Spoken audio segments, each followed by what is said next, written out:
All right. I do call this meeting to order of the Yamhill County Board of Commissioners, formal and informal session for May 21st of 2020. We'll begin with the flag salute. Commissioner Olson, can you lead us? I pledge allegiance to the flag of the United States of America and to the republic for which it stands, one nation, under God, indivisible, with liberty and justice for all. Thank you, Commissioner. Move on to item C, which is public comment. And due to COVID-19 and social distancing requirements, we encourage anyone wishing to submit general public comment or comments on agenda items to do so in written format via email at bocinfo@co.yamhill.or.us or by mail at 535 Northeast 5th Street, McMinnville, Oregon 97128. All comments received prior to the meeting will be shared with the Board of Commissioners and submitted to the record. And we do not have any for this week. General public comment or public comment on agenda items. We'll move on to item D, which is the consent agenda, and we have none today. Move on to item E, which is old business, and we have none today. We move on to item F, which is other business. And item F1 is consideration of approval to extend the completion date of the agreement between Yamhill County and John Soley, DBA Soley Construction, which is Board Order 20-65, to June 8th of 2020 for the remodel of offices located at 330 Northeast Kirby Street in McMinnville. And Commissioner Starrett, any additional? No other information other than, oh, Ken, go ahead. I saw hand motions too. I'll just say that this is work that's happening over the lease property, Kirby Street, and there's been some unforeseen delays to it. So this is simply just to extend the completion date of the contract. Okay, thank you. And Ken, do you think extending the completion date to June 8th, that all the work can be done by June 8th? Yeah, I know Lindsay and Christina are working closely with the contractor, and they feel pretty confident that this can accomplish. Are these changes that we've decided to make after we sign the contract? Or? There was a letter from the contractor in the packet that explained he had some. It's Oh, not yeah. his fault. he had some supply Yeah. disruptions and some issues with his bonding company. One of his suppliers had a diagnosed case of COVID-19. They had to shut down for a few weeks. Sounds like those have now been resolved, and the last delay was expected to be resolved by May 22nd. Yeah, I just wanted to make sure that June 8th, if we need to go out longer, I'd rather go out longer now than have to come back prior to June 8th and do it, give another extension. So I think based on what we know today, it sounds like he feels that an extension to June 8th is sufficient. And Commissioner Starrett, did you have anything to add? No, I I know was this area much more intimately. So. No, I was just actually going to say that this really isn't dealing so much with the work, but other than the fact that he did have some unforeseen circumstances. So I would move approval of item F1. Great. All in favor signify by saying aye. Aye. Any opposed, same sign. The record show unanimous approval of item F1. Item F2 is consideration of approval of a contract between Yamhill County and Westlaw, a Thomson Reuters business, for online legal research services in the amount of $2,389.58 per month, with a 3% increase each year, effective upon execution.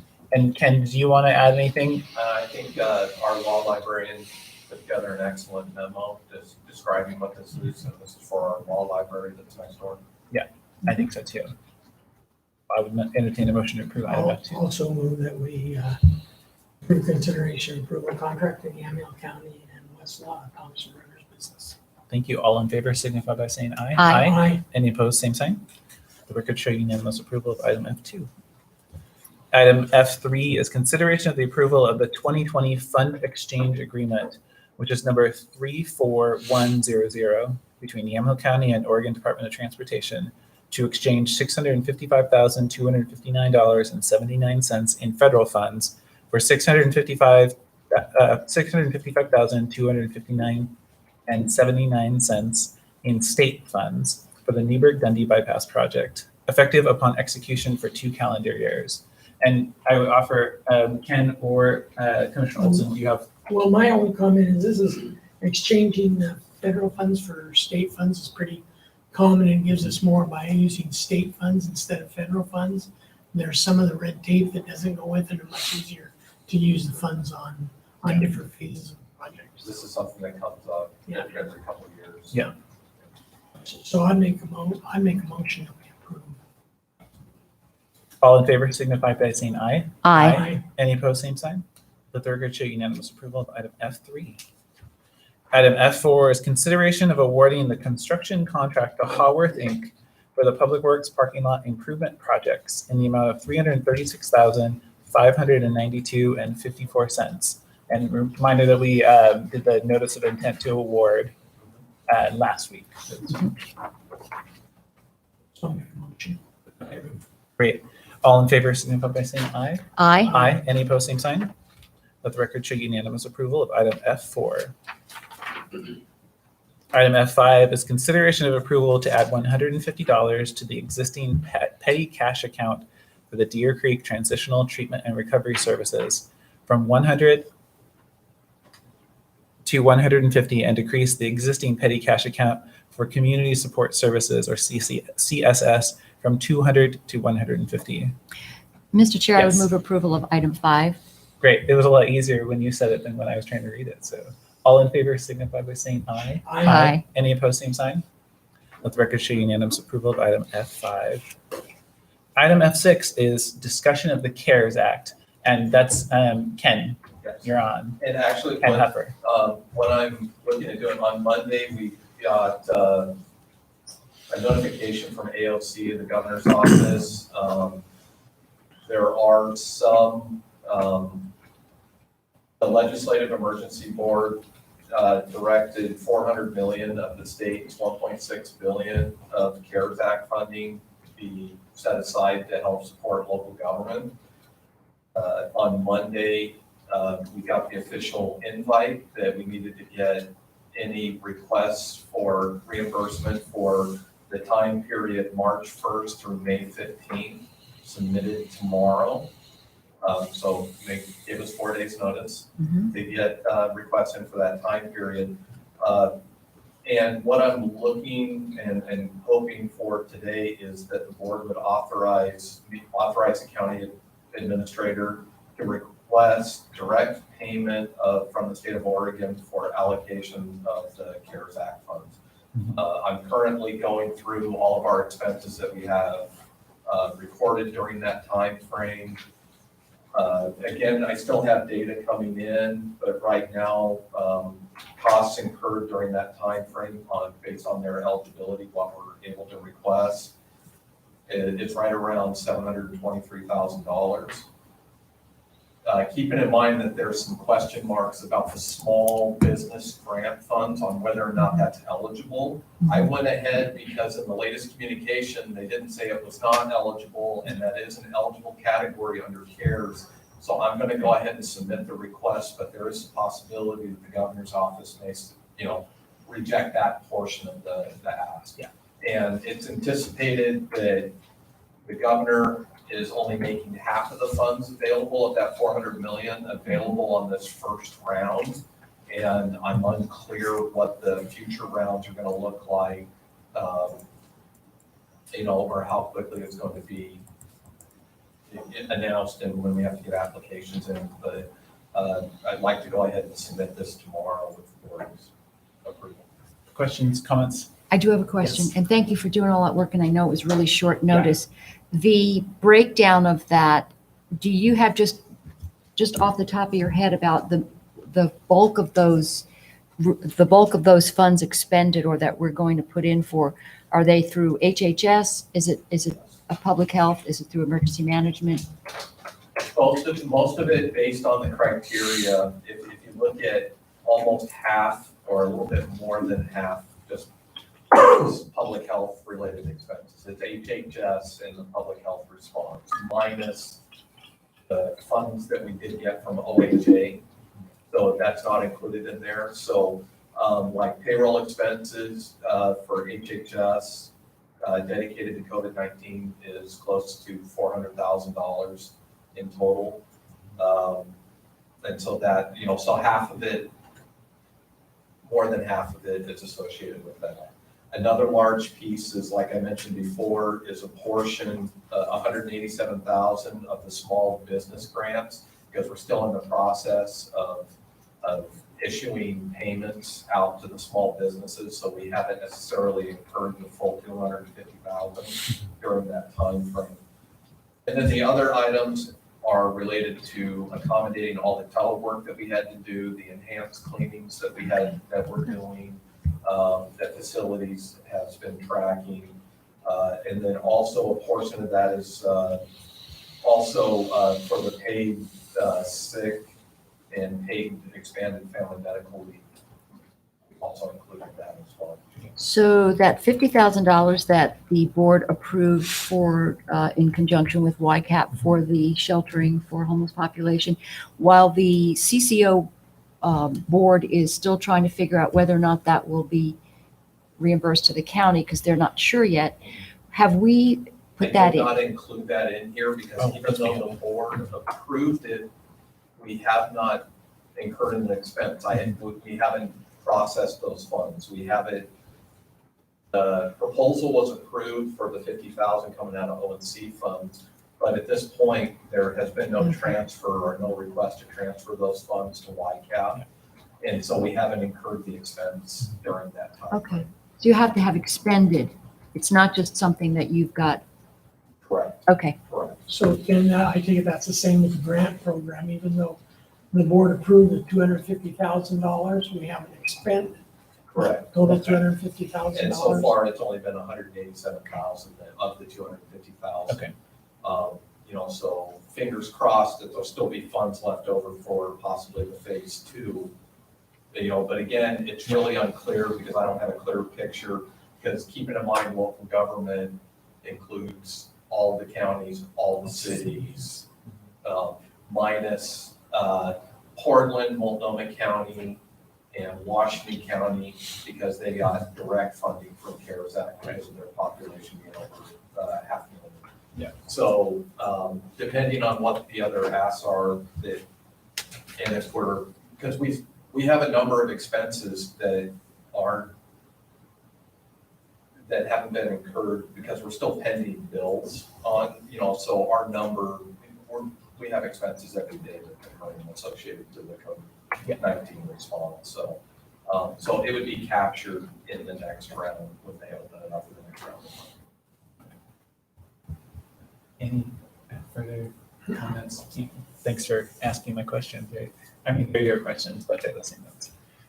All right, thank you, Ken. Do you have any further thoughts you wanted to Well, add? the other thing is we're trying to track, because keeping in mind that there's a lot of potential fund, when you're looking at FEMA and you're looking at what we have locally, and you have CARES Act and you have all these various funding streams. Yeah. And we have to be very careful that we're not, applying for reimbursement for 2 different categories for the same thing. expense. So Yeah. it's something that we're tracking very carefully in our system to make sure that there's no duplication on that. Okay, great. Well, it sounds like we have the board consensus to have you. I don't think is there an action you would like us to take? Well, I think just in an abundance of caution, because I have to do a funding certification. And I believe I am empowered under the county administrator's ordinance to go ahead and make this application, but I thought in an abundance of caution to make sure that there's no conflict, because I have to make sure that I'm empowered by the governing body to go ahead and submit this. Yeah. That if you were to do a motion authorizing me to go ahead and request a direct payment from the state of Oregon for CARES Act. Great. Ken, did you need to do it for each of the requests that are coming forward, or is that going to be sufficient for what you're submitting tomorrow and what you anticipate submitting? I think that'd be a great addition. Yeah. If you want to just, Consideration of authorizing the county administrator to request direct payments from the state of Oregon from the allocation of the Virus Relief Fund as created in the CARES Act. I would make that motion. Great. All in favor signify by saying aye. Aye. Any opposed, same sign. Let the record show unanimous approval of item F6. Thank you, Ken. Thank you. Thank you. Yeah. And Mr. Chair, along those Yes. lines, I had originally wanted to ask the board if they would approve us writing a letter to members of the Oregon State Legislature, to the governor, and to the speaker, asking for those direct funds, because in the fact that Multnomah County and Washington County received those direct payments. Instead, I've been, along with a number of other commissioners around the state, sort of talking about what would this look like if AOC got on board. And so the letter has been written, Okay, great. and the letter has been written and submitted from AOC, and President Jim Doherty has Okay. signed it. So I don't have to bring that, because Right. there's a little more strength in numbers when you've got all the counties instead of piecemeal. Yeah. So I'm sure you've seen the letter, Yeah. and, okay. Yeah, I have too. Okay, Okay, thanks. great. I Thank saw a draft that was really county by county, and there a lot happened in the last 7 days, so I didn't bring it up. But thank you for bringing that up, Okay. raising the issue. Okay, that's it. We move on to item G, which is public hearings, and we have item G1 is planning docket number G-01-18, which is the Yamhill West Sider Trail remand with written testimony and evidence only. And I'm going to read a short statement here, which is that the record shall be open until 10 a.m. on May 21st of 2020 for all parties to submit written testimony or evidence to the planning department at 525 Northeast 4th Street in McMinnville. The board shall reopen the hearing on this date at 10 a.m. approximately in room 32 for a representative of the applicant to provide oral testimony, a representative of the opponents to provide oral testimony, and a representative of the applicant to provide oral rebuttal. The record shall remain open for the applicant only to submit final written argument with no new evidence until 5 p.m. on May 26th of 2020, at which point the record shall be closed. The Board of Commissioners shall reopen the hearing at 10 a.m. on May 28th of 2020 in room 32 of the Yamhill County Courthouse at the point of staff recommendation. So I would reopen the hearing and invite a representative of the applicant to provide oral testimony. And I believe that would be Councilor Sadler.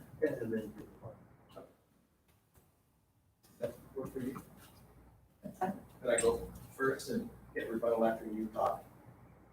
Whatever, you guys are in charge of the process. Just asking.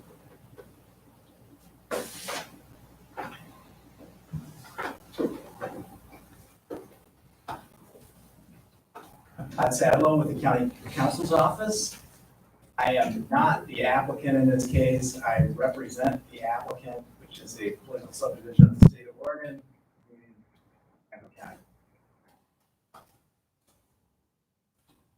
So this all really began back in 1872 when the Oregon Central Railroad Company purchased the right-of-way for a railroad that extended from what is now the Portland metropolitan area to Corvallis and perhaps even beyond Corvallis. They purchased it to run a railroad, and they ran that railroad for over 100 years until the 1980s when the Southern Pacific Railroad Company, which was the successor in interest, started taking up the track because they had two ways to get to Portland, and one of the sets of rails, the one that goes across Parrot Mountain, had a heavier rail and was more appropriate to convey the kinds of loads that they needed to continue to convey, and they didn't need two routes to get to the metropolitan area. And that was Robert Melbo, who works for the state of Oregon, who testified about that in the earlier proceedings. That's all in the record of this proceeding. Basically, his testimony was you need to preserve this because it has the best rate to get to the metropolitan area by rail. And that using it on an interim basis for a trail was the best way to do that. So we purchased fee title in 2017 for $1.4 million. And that was Federal Highway Administration and Oregon Department of Transportation grants. We own 12.48 miles of corridor. We own that corridor, and it's just a part of the corridor that extends from Corvallis to Forest Grove. This part extends almost just south of Gaston to just south of Gun Club Road. And it is the piece that we're talking about, that's 12.48 miles and 93.17 acres. And it is, the county's ownership is tax lot 4403-1300. The part that we were talking about was a 2.84 mile segment of the trail that runs from Yamhill to Carlton. And that's the part that we first tried in early 2018 to get approved through Ordinance 904.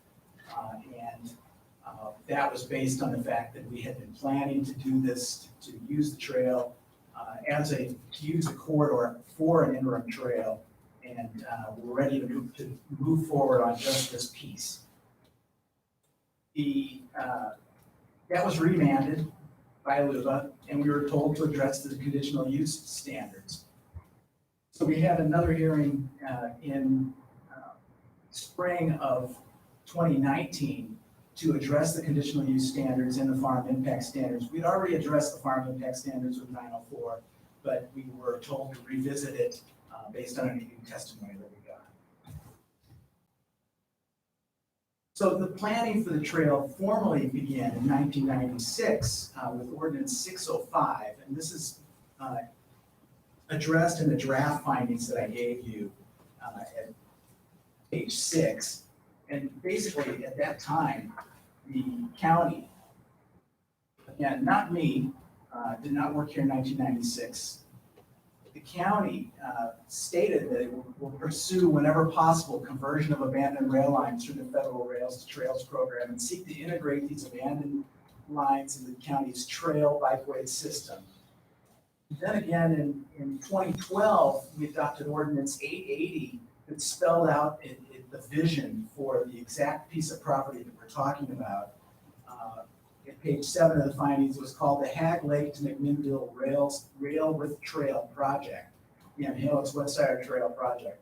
And that was added to the plan as part of the goal. There was a policy basically that said that we wanted to preserve this corridor into the future for future rail use, and in the meantime to have a trail, but to ultimately having a rail and a trail, which would all fit within this basically generally 60-foot wide corridor that we purchased. So in 2017, we completed negotiations with Union Pacific Railroad and purchased the 12.48 miles for $1.4 million in partial donation because the property was appraised at being worth more than that. In 2018, then I filed the application on behalf of the county to amend the comp plan and specifically plan for and impose conditions on development of the corridor. I'll get to the conditions in a bit, but because they are very important. Again, Ordinance 904 was remanded, and then the Board Order 19-94 was its successor, and that was remanded. And I'm saying this, we got hit with basically a shotgun of every legal issue you could throw at the county in that appeal. And I think the ultimate briefing was 160 pages. We got remanded. We got remanded on several points, but we also prevailed on a lot of points. And I think a lot of the testimony you're getting now is addressing things that we already prevailed on. And LUBA is not allowed to revisit them. And you don't have to revisit them. To the extent that you're going to get new information regarding farm impacts, the findings do need to be amended to address those. And you did get a whole bunch of new information on remand, and I'm going to try to at least have additional draft findings by next Tuesday that will address those matters. I don't have any new rebuttals right at this moment this morning, and that's because mostly what I saw was not anything new here. I'm not sure if you want me to talk about the bridge. I got things to say about the bridge. It may be that Ms. Kellington will raise it, and so I will just wait unless you have a question about the bridge. Commissioners, are there any questions about the bridge? Not at Okay, this point. not at this point. I have a question mark beside the word bridges, but I Okay. will make sure that we get it. So, a couple of things. I worked for Commissioner George, and it was a real privilege. And I appreciate her letter this morning, and Larry George's letter as well. Once again, it's not that I'm claiming that there's this unanimous support in the county for this proposal, and we do have, Ms. Kellington represents 45 people who are obviously strenuously opposed to it. There are over 100,000 people in this county, and I've heard a lot of support for the trail along with the negatives, and I think if you went through and you try to catalog the kind of the people that are pro and the people that are con, you're going to find that it crosses huge. It's not. There's nothing uniform about it. There are farmers that are in favor. There are farmers that are opposed. There are a whole lot of people in Yamhill and Carlton who are in favor, who aren't coming out and beating the drum on this. But you've received a lot of positive comments about the possibility of having the trail here. And Commissioner George said that she was not aware of the depth of the opposition, and at the same time, she indicated that she would not be in favor of something like this unless the conflicts were minimized. That has been the central approach of the county through this whole thing, is to find out what the conflicts are with farming and other public facilities or anything else, and to address those and to come up with solutions. We've got a comprehensive set of conditions here, and those have improved through the process. At this point, and again, a lot of the comments that we're still getting seem to assume that there will be no fence for this trail, and that is not the case. We've said since 2018 that the entire corridor, that no trail uses will be allowed there until the trail is completely fenced with an appropriate fence. Part of the remand had to do with that fence. And what I'm proposing here is not to tell you and to try to get you to dictate at this stage what that fence will look like, but to defer that to the master plan process and to address the fencing in a quasi-judicial land use hearing by this board, future board, when that master plan draft is put together, when that master plan recommends a fence that's capable of preventing people from getting into fields and to minimize the ability of litter to be transferred from the trail area into neighboring fields. Again, we're only talking about a less than 3-mile segment of this trail. We know who all the farm properties are. We know what their farm activities are. And we have tried to address to the best of our ability those concerns and to minimize any potential impacts. Also proposed extensive signage, and all of that was upheld by LUBA. We've got numerous findings that LUBA agreed with us were not for the purpose of meeting the farm impact standard, but were accommodations that the county is proposing to negotiate in good faith all of the access that any farmer needs to a field. To negotiate that, we've indicated the primacy of farmers over trail users in terms of crossing the trail. And we've got a conceptual plan that shows, for instance, gates that might be employed to do that. Those again are just suggestions, but it shows, I think, that the county is in good faith here in trying to make sure that the impacts to farmers are addressed appropriately. The one thing that we don't believe that the county, like any other landowner, that the county is required to accommodate the spray buffers of its neighbors. And there's no law that says we have to do that. In my view, the bundle of sticks that is the county ownership of this property, just like all of the farm entities and all of their other neighbors, the bundle of sticks that the county has includes the right to not be used as somebody's spray buffer unless we consent to it. Now we've had declarations and all kinds of evidence. The county has always suggested that none of these labels require more than a 10-foot buffer for pesticides and herbicides. Now it appears that the opponents are agreeing that it's a 10-foot buffer. The question then is, who is required to carry that buffer? Does the county have to carry that if the buffer is within a county right-of-way? Maybe we've allowed it. Maybe everybody's been careful. But the risk of spraying somebody should be on the spray operator, not on somebody who's on their bike or just happens to be walking down a county road when it's being sprayed. You don't have to go out of there because the farm operator is spraying or the spray operator is out there.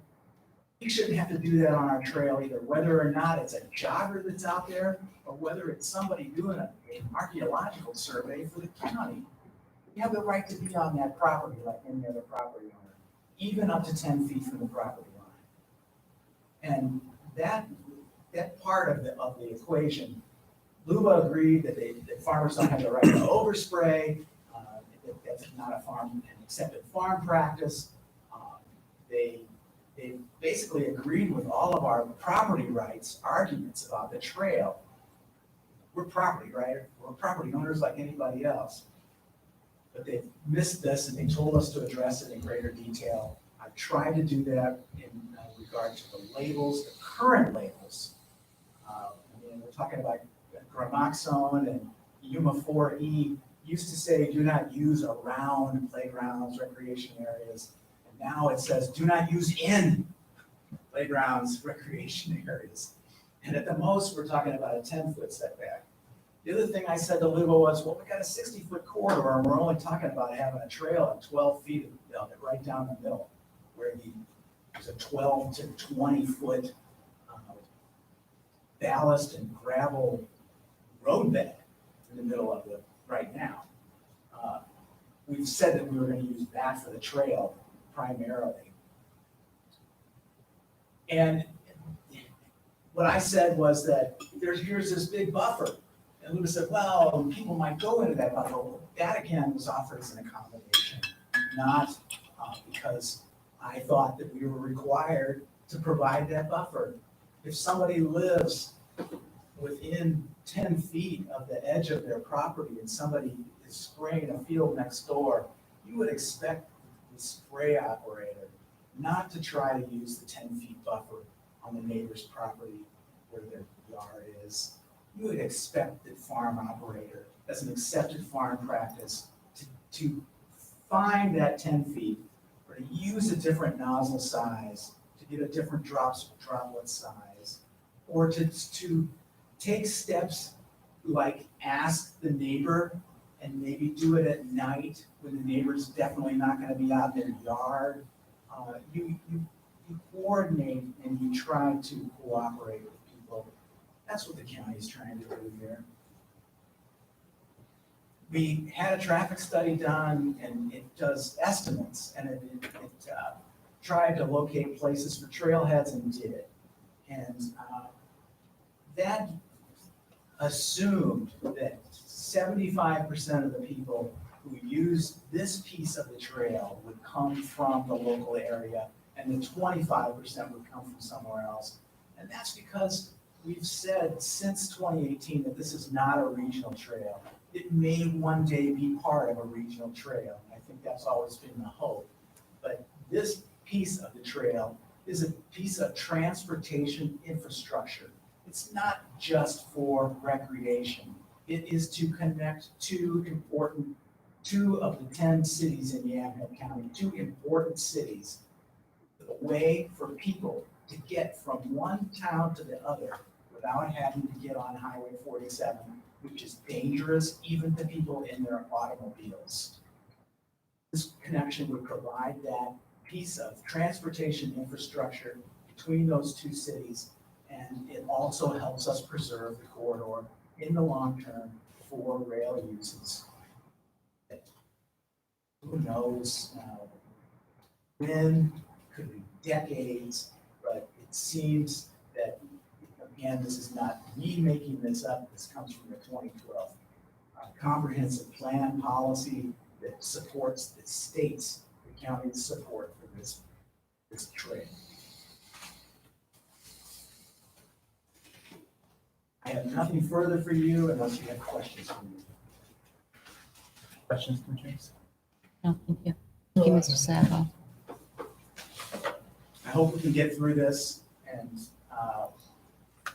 hopefully prevail, hopefully win the next round. Appreciate it. Thank Okay, you. thank you, Councillor Sedlow. I would ask the attorney for the opposition to please come up. And I also have, before you begin, I have a list of comments, both in opposition and in support, with names associated with them. And if you, Commissioners, if you want to hear, I'm happy to just ask you, if you want to hear their names and support or opposition now or later, I'm happy to do either one. But I'm also happy to have the council. No, as long as we have those in the record. Yeah. Okay, that sounds good. Well, maybe what I can do is before rebuttal, but Okay. after Councillor Cillington. then Thank you. We can read it. Great. Thank you very much. And welcome. If you can see your name and address for the record, that'd be wonderful. Thank you. Wendy Kellington, PO Box 159, Lake Oswego, Oregon. I do not represent all of the opponents. I cannot represent all of the opponents. I do not represent the Oregon Farm Bureau, the Yamhill County Farm Bureau, or, this is impossible to talk with this on, or the scores of other citizens who are your constituents who have weighed in opposition to this trail. The first thing I want to say, and typically this would have come up earlier, is that you do not have jurisdiction to consider this matter.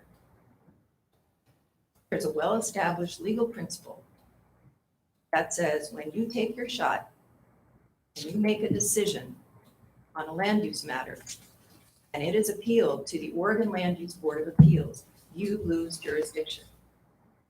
That case is called Standard Insurance versus Washington County, and it's from 1987, and it's still good law. The governing body of this county, on January 16th, made a land use decision to proceed to construct key elements of this trail without any land use approval. And when caught, that was appealed to the Oregon Land Use Board of Appeals. As a matter of law, the governing body now lacks jurisdiction over that decision. Now, the disclarity on that is that that decision was limited to the trail bridge and its accesses, and didn't decide directly that the rest of the trail was approved. Nevertheless, the findings here, the applicant proposes, try to recast that decision. Can't do it. You do not get to recast that decision now. That decision is pending at the Oregon Land Use Board of Appeals. And the only reason the applicant wants to recast that is to commit what is essentially a fraud. For years, this county has been seeking federal taxpayer dollars and state taxpayer dollars, and probably some of the pennies of your own tax-paying constituents, to build something that it has portrayed as the Stag Hollow Yamhilis Trail Bridge. And this record is replete with evidence of this county seeking, begging for funding for the Chehalis Trail Bridge. And on January 16th, when you approved funding it, one of you said, and I quote, that the approval of the Chehalis West Sider Trail Phase 2 project continues on a road, a long, tedious road, of getting the trail in and getting the trail finished. And yet there's more. And this is relevant to this jurisdictional issue, and so it is absolutely relevant and important for you to hear. And this trail bridge first sought its funding sometime in 2016. The county represented to the funders that, as I understand it, was not only the state of Oregon, but also the federal government, that it was hoping to build a trail bridge over Stag Hollow Creek, to fund and design 3 bridges and to build a bridge across Stag Hollow. Again, to build along the Chehalis West Sider Trail, including the trail Stag Hollow Bridge, and describes the Stag Hollow Bridge as a single-span pedestrian bridge that will be open to the public. The funding application further said that it promised ODOT that the corridor and the trail bridges would be only for bicycle, pedestrian, and equestrian use, and there would be no other interim use. Keep that in mind, because we're going to get to the part that really stinks like fraud. And then to the Oregon Parks and Recreation Department, some more money was sought, and it's from taxpayer pockets, for the proposed Chehalis West Sider Trail Bridge construction project, seeking gap funding for the construction of a bicycle pedestrian bridge over Stag Hollow Creek in Yamhill County. And then the piece de resistance is, in order to get the farmers, 45 of them, their appeal to LUBA dismissed, where they challenged this governing body's decision to approve funding to design the bridge. He promised LUBA, quote, "The construction of the bridges, as in this case, is contingent on subsequent land use approvals." The construction. And so LUBA dismissed the farmers' appeal to LUBA of your decision to spend however many bajillions of dollars on designing and constructing that bridge, because he promised your applicant that the construction of the bridge was conditioned on prior land use approval. So marvel now in the findings, where now that trail bridge is a fire road and a maintenance bridge for the county. The applicant must think LUBA stupid. He must think you are stupid. And he must think 45 farmers are stupid. And none of those are stupid. And in fact, I don't think LUBA's buying it one bit, because they stopped that illegal construction. We've got an argument about that coming up, and I fully expect them to reverse that decision, because they're not stupid. So my beginning salvo to you, you don't have jurisdiction over at least the part of the decision that tries to recharacterize the Stag Hollow Bridge. And you shouldn't be a part of it, and we're going to get into that in a bit. You should extract yourself from this mess and start running. The next thing I want to talk about is this process. All dressed up in our finest plastic gloves and our masks, because we're in the middle of a pandemic, when the county is perfectly capable of hearing from people on Teams or Zoom or YouTube or the telephone. And for people it wishes to hear from, it seems to be doing it all the time. But it really doesn't want to hear from the farmers. And we have some quotes in this record from some of the governing bodies say, really don't want to hear any more about it, heard plenty already. And so the farmers don't get to talk to you. They don't get to have an oral hearing. All the people that were talking about budget issues, and I think there was a wildlife refuge person a couple of weeks ago, they're invited and they get to talk, but the farmers can't talk to you. Why does that matter? Because your lawyers will probably say, well, they had a chance to get written stuff. I'll tell you why it doesn't matter, and I've really detailed this in the papers that hopefully were distributed to you this morning. They're also been distributed electronically. There's a principle that says if a decision maker is going to purport to decide the credibility of witnesses, then the witnesses have to have a right to be present and orally present their testimony. That is a constitutional due process, basic principle. I cited some cases that say exactly that. And yet your applicant in some 25 or 30 different places in the proposed findings, oh, the farmers aren't credible, the farmers aren't credible, the farmers aren't credible, the farmers aren't credible. You cannot make that decision without hearing from the farmers in person, because you got to see the whites of their eyes. And they are the ones who are the experts. I am not a farm expert, and neither are you, and certainly neither is your applicant. The farmers who've been circling, as you probably know, in their tractors today, trying to get your attention, they're the experts, and they're the ones you need to listen to. And I don't know why you won't. I don't know why you haven't. I know why the applicant doesn't, because he's paid to be the lawyer to put the best foot forward for this case he possibly can. But listen to what I'm going to tell you, which is a paraphrase of what the farmers have told you in the record. And if they were here, they would tell you in person in greater detail, because they're the experts.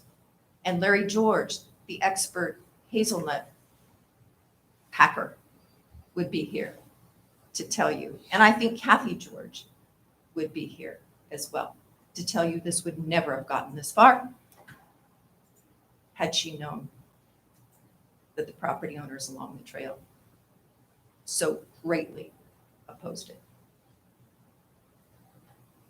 So we object to the jurisdiction, we object to the process. And there's no reason why you have to do this now. It's true your applicant decided about a week after you guys closed down shop to initiate the remand process, March 27th. But did you know you had 120 days? Even if the applicant can bind you to initiate a remand, which I really don't think he can because he's you, as he says, you had until July 27th to figure this out. You didn't have to hold a hearing until the middle of June when you could hear from people. Or have a couple different hearings where 25 people or however many you can have in here and keep social distancing could talk until we're done, or to do it on the Teams. So you're not under any time pressure. And I'll tell you, don't rely on this giving you guys a litigation advantage on the Stag Hollow Bridge, because that's really what's going on here, is the applicant wants you to race to approve this decision, which recasts the Stag Hollow Bridge as something it's not. Hoping, and the principle of standard insurance versus Washington County will be ignored in some construction. It's not. So you really ought to put a slow on it and do the right thing. So let's talk about those significant impacts. You heard a tale this morning that wasn't true. You know it, and I know it. That there's really no impacts to these farmers, why this trail is not going to significantly impact their accepted farming practices or significantly add to the costs of their accepted farming practices. And all we need to do is tell them to pick up the phone before they have an aerial sprayer, and 72 hours later, lickety-split, the trail will be closed. And if they want to spray other chemicals, kind of work with them, and maybe we'll close, maybe we won't. And we'll have a fence that's capable of keeping out people and dogs. Never mind, it's not capable, we're not even going to try to make it capable of keeping out horses. or strong enough to contain the animal livestock on the other side, bison or dairy cows or rams, bulls, doesn't need to be strong enough for those guys, but it just needs to be strong enough, capable in the judgment of the governing body of keeping out people and dogs. You see the problem already, I think. And also that it will minimize glowing litter. Doesn't mean glowing litter doesn't get through, does it? No. So here's the impacts to the farmers. And put on your hat about whether you really want to keep up with this charade. Because you cannot mitigate these impacts. You cannot mitigate these impacts. And it's a lot of money for all of us to keep this litigation going, but we will keep it up. So Ben Van Dyke, he will no longer be able to aerial spray at all. The undisputed, uncontroverted evidence in the record from at least 2 and maybe 3 aerial spray companies, which is pretty much it, say if the trail is approved, they will not aerial spray. Just not doing it. And that affects all the farmers who aerial spray, which include Mark Gabler and Ben Van Dyke, and probably others. No longer be able to spray at all. Gee, is that a significant change to affect us? Significant change to accepted farming practices? If they need to do that, and they typically do that, seems like it's a change. Is it significant? Pretty sure Luke is going to decide it's significant. They will no longer be able to spray gramoxone or parazone at all. This is not a 10-foot setback issue. This is not a property rights from the middle of the earth to the center of the near space issue. It's an issue with a spray label for gramoxone that says either do not spray around recreational areas, or the new label which says do not spray in recreational settings. Settings, areas. Is there a difference? No. And you know who says there isn't a difference? The Oregon Department of Agriculture. The guy who is the chief pesticide inspector has written into this record that those mean the same thing. And there is no farmer, and it is not an accepted farming practice for any farmer on this planet to accept the interpretation of a pesticide label from the county's lawyer over the interpretation of a pesticide label by the guy the state of Oregon makes enforce it. He is the guy who knows. He is the guy who says, and it is undisputed in this record, he says they will not be able to use those chemicals because it forecloses them from spraying in their fields that abut the trail. Hey, if you're completely foreclosed from spraying the 2 most effective herbicides or hazelnuts that prevent sprouts or shoots or whatever they are from coming up and doing whatever bad stuff they do, if those are the things that you need to use to prevent that bad thing from happening, and you are prevented from doing it solely because of the status change of this old abandoned right-of-way to a trail, is that a significant change to an accepted farming practice? Good God, people, of course it is. Listen to the farmers. And it's true.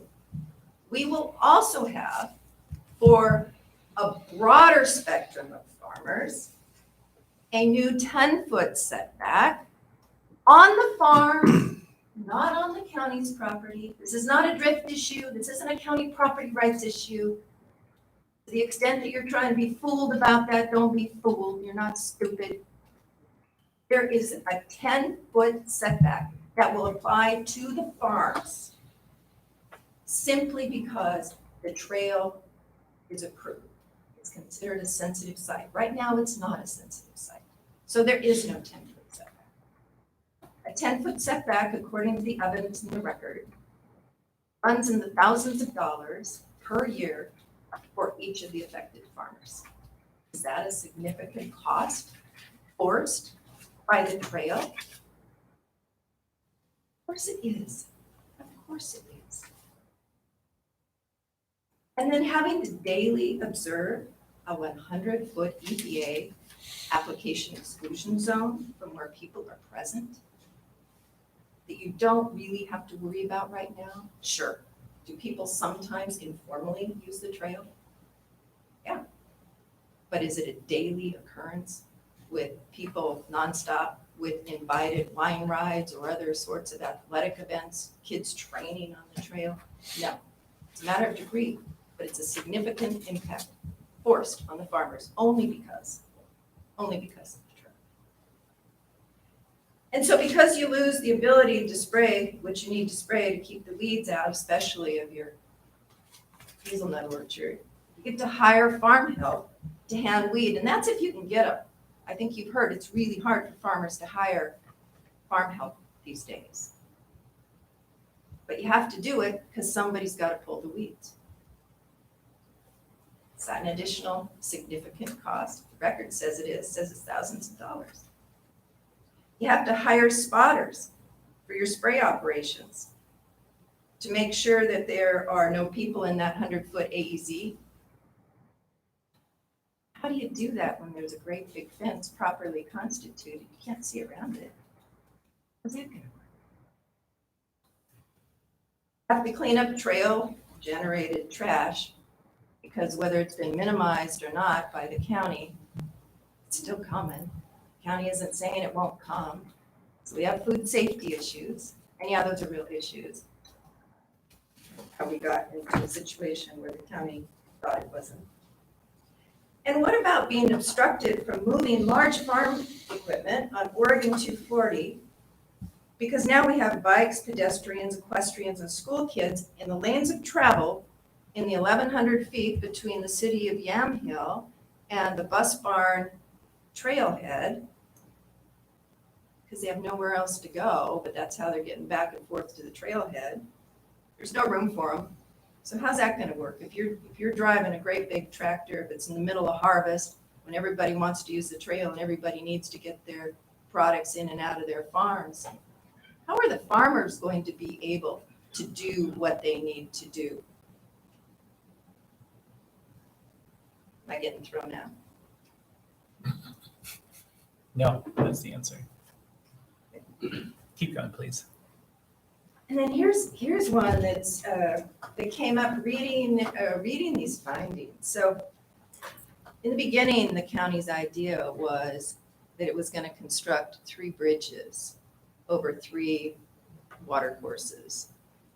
And then I guess maybe now that funding might be drying up, this proposal is to build 2 culverts in the old right-of-way that are massive enough to handle a 60,000-pound vehicle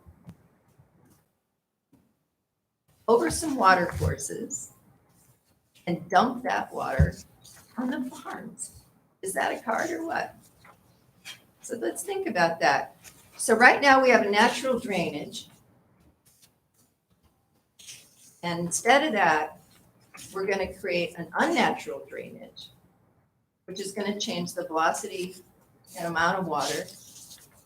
And we're going to funnel it out to those farms. And we're going to put 12 feet wide asphalted surface on the trail for almost 3 miles.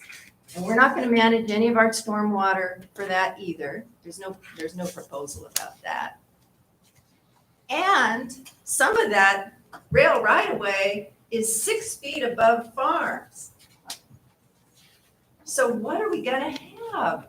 We are going to have a whole lot of really fast moving water and all sorts of other stuff flowing down and into these farms, adversely affecting them significantly.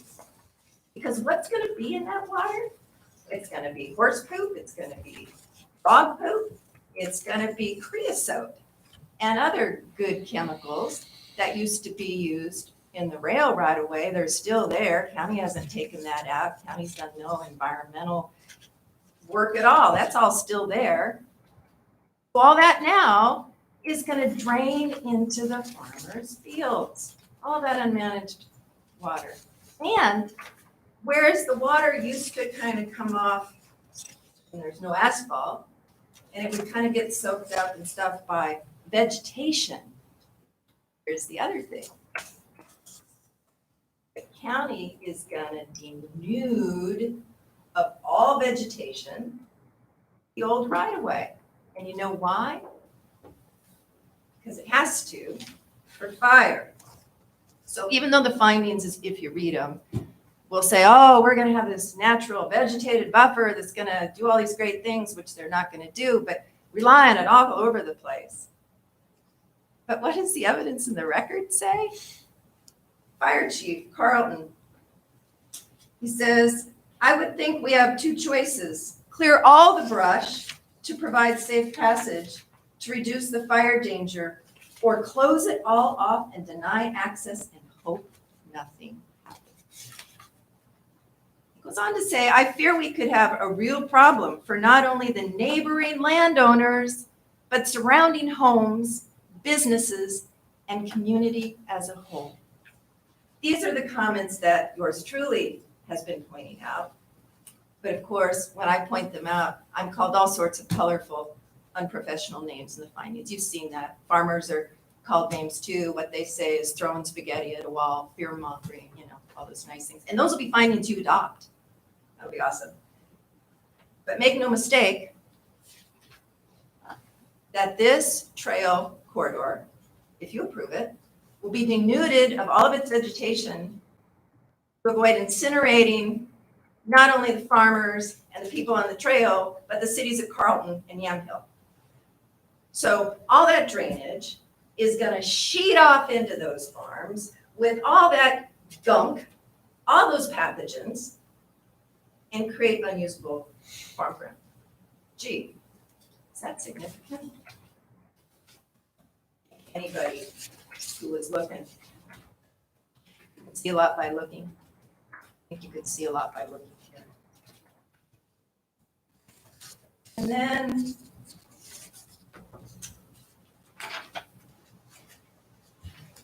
then there's Counselor, the issue. can I, did you quote, you were quoting the Yeah, Carlton no. Fire Chief, Carlton Fire but Chief. you didn't include it in here, but I've seen it elsewhere. Yes. So I just want to, Thank I've you. seen it. Yes. Okay, please continue. Yes, thank you. Yes, it's in the record. It's an, I think, April 29th letter from this year.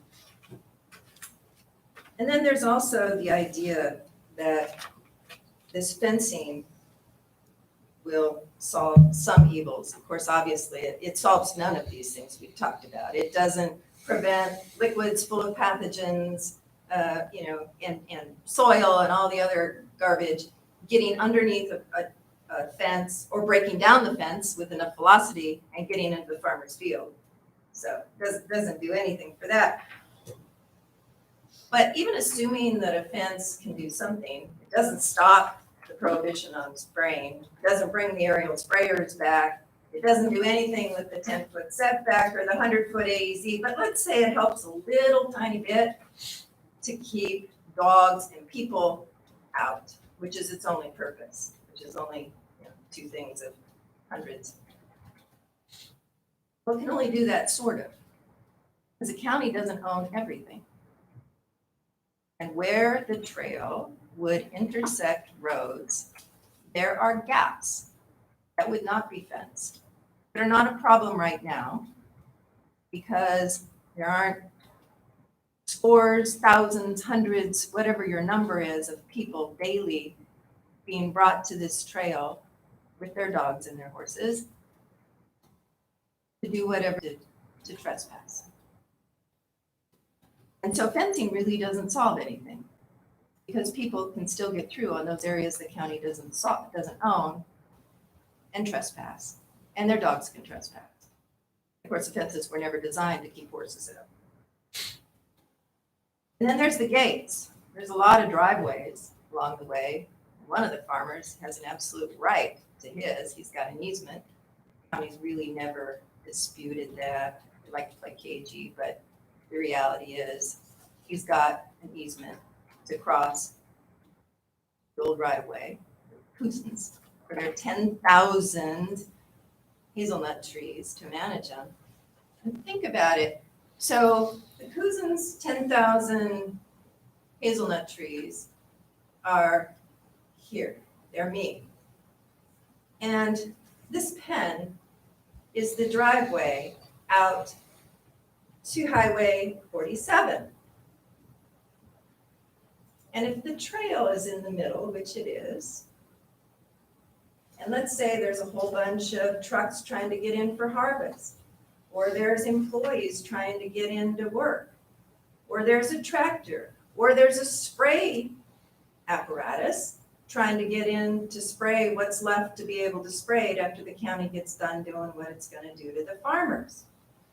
Well, if you've got a wine ride or a 5K or a bunch of kids training for cross country or whatever it happens to be, the moms club with their strollers and their dogs and their whatever else and horses groups, those guys are going to sit on Highway 47, right?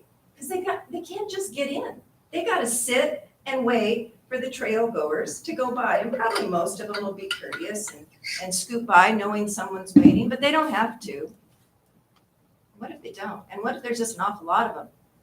That's a dangerous situation. So what is the farmer going to have to do? And again, the applicant poo-poos it like, I've got 12 eyes and a bad person, and says, they don't need to hire flaggers. That's not an issue. That's not a problem. But yeah, they do.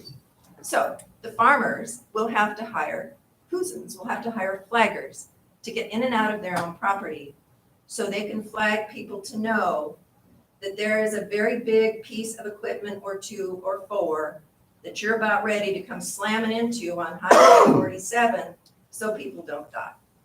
And that is not fear-mongering. That is nothing more than God's honest truth. Call me names if you want, but it's a God's honest truth.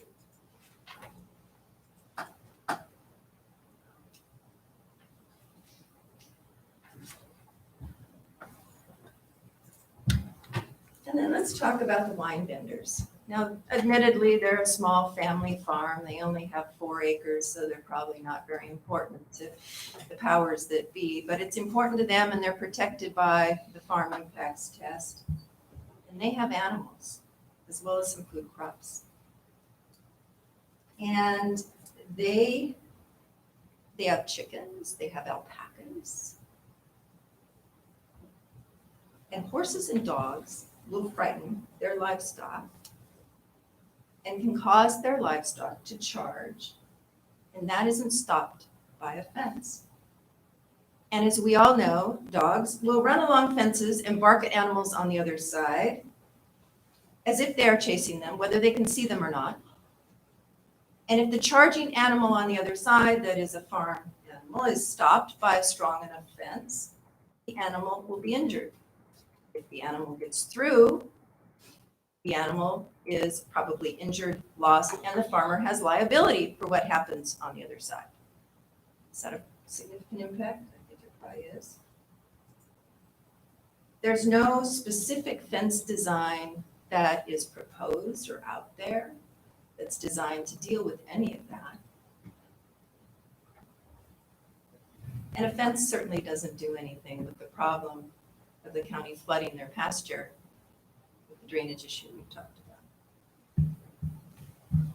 And so if we expand these impacts over all of the farms throughout almost 3 miles, you can probably see that each farm's impact is pretty significant. And I want to tell you that the farmers have reached out to you more than once, more than twice, and probably more than 3 times, to work with you constructively on a trail reroute. You can have a trail if you want it. That is a win-win for everybody. You do not need to do it to the farmers. I stand ready to say, we're ready to work with you on that. Again, this particular route does not meet the farm impacts test. And that is not a really big deal. There are thousands of people since the beginning of the Oregon Land Use Planning Program who have wanted all manner of non-farm uses, whom if they could not meet the farm impacts test, were simply denied. Denial is okay. The problem here is that the county has raced ahead and gotten federal and state money for a project that is not approvable. And that is a problem. But you also know that I am asking federal and state authorities to look into all of that. Because do you know what? So far as I know, the money for this trail so far is based on a certification that it's not controversial. One that was made 3 weeks after Luba said the trail was unlawful, that says that it doesn't violate state and local law. That's a hoot. And one of them says that the bridge won't bear traffic, and so it gets a hall pass on stormwater management. Imagine that. So I wouldn't put all my eggs in the, gee, we've already bought the trail, we've already spent a bunch of money basket. I think throwing good money after bad is not the right thing to do. The bottom line here is if the trail cannot be approved under the farm impacts test, and I think I've explained to you it can, the idea is to deny it and work constructively. Maybe part of the corridor could be used, I don't know. But let's work constructively and see. And then there's the county's conditional use permit standards. And one of the most crazy parts of this is if you look at it from the point of view of the farmers, the county loses all these cases, and indeed the county did lose. It lost off the dump, it lost the 2 Luba cases here. If you look at that and you say, gee, we can't get our trail approved, so we're just going to start building it. Oops, we got caught. Dang. Next thing we're going to do is try to change the rules. So tonight, the applicants work with planning to come up with a pile of rules that are designed to basically make the trail a use permitted outright, including going to take a run at trying to avoid the farm impacts test. But you know what? It won't work.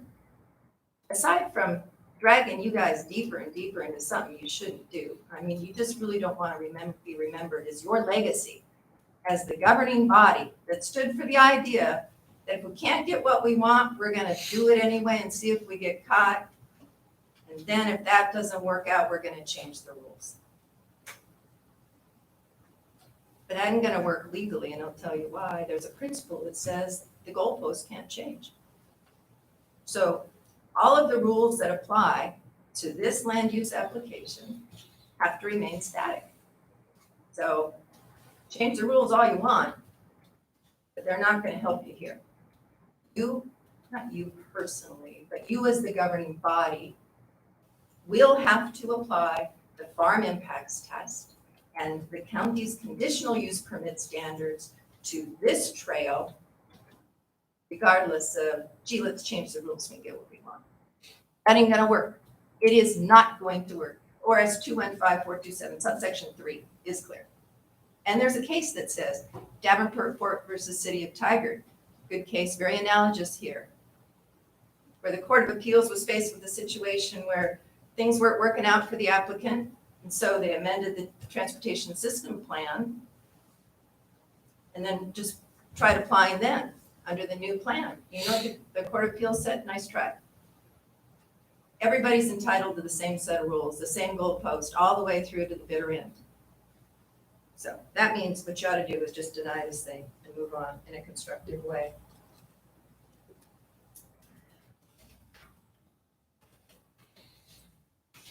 I'll respond briefly to some of the things that council said, and then I'll wrap up.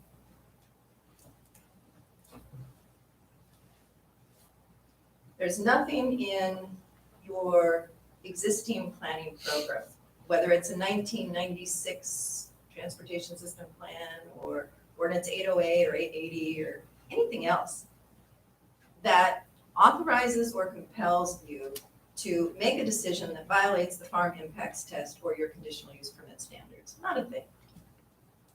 It just says, gee, if we can make it work, we would love to use rail corridors. What a neat idea. Nothing wrong with that. But if and where it can't be approved, you can't do it. And that's all you have. So don't be fooled by this idea, oh, gee, I had these rules that say, by golly, we got to do this. No. And Lou has been clear about that. None of those other decisions bound you to anything. This is the decision that binds you. There's also this tale that, we've been at this a really long time. I think we went all the way back to 1872, but we've really only been at it since the period of time when Kathy George was a commissioner, and her letter is clear that she was told that property owners along the trail supported it. And she would never have approved it had she known the truth. And I think as we dig a little deeper, we find that story more and more here. So this isn't a situation where there's been successive county boards that have just been all about this trail. There's been successive county boards that have said, gee, if everybody likes it, what's wrong? You're not compelled to do it.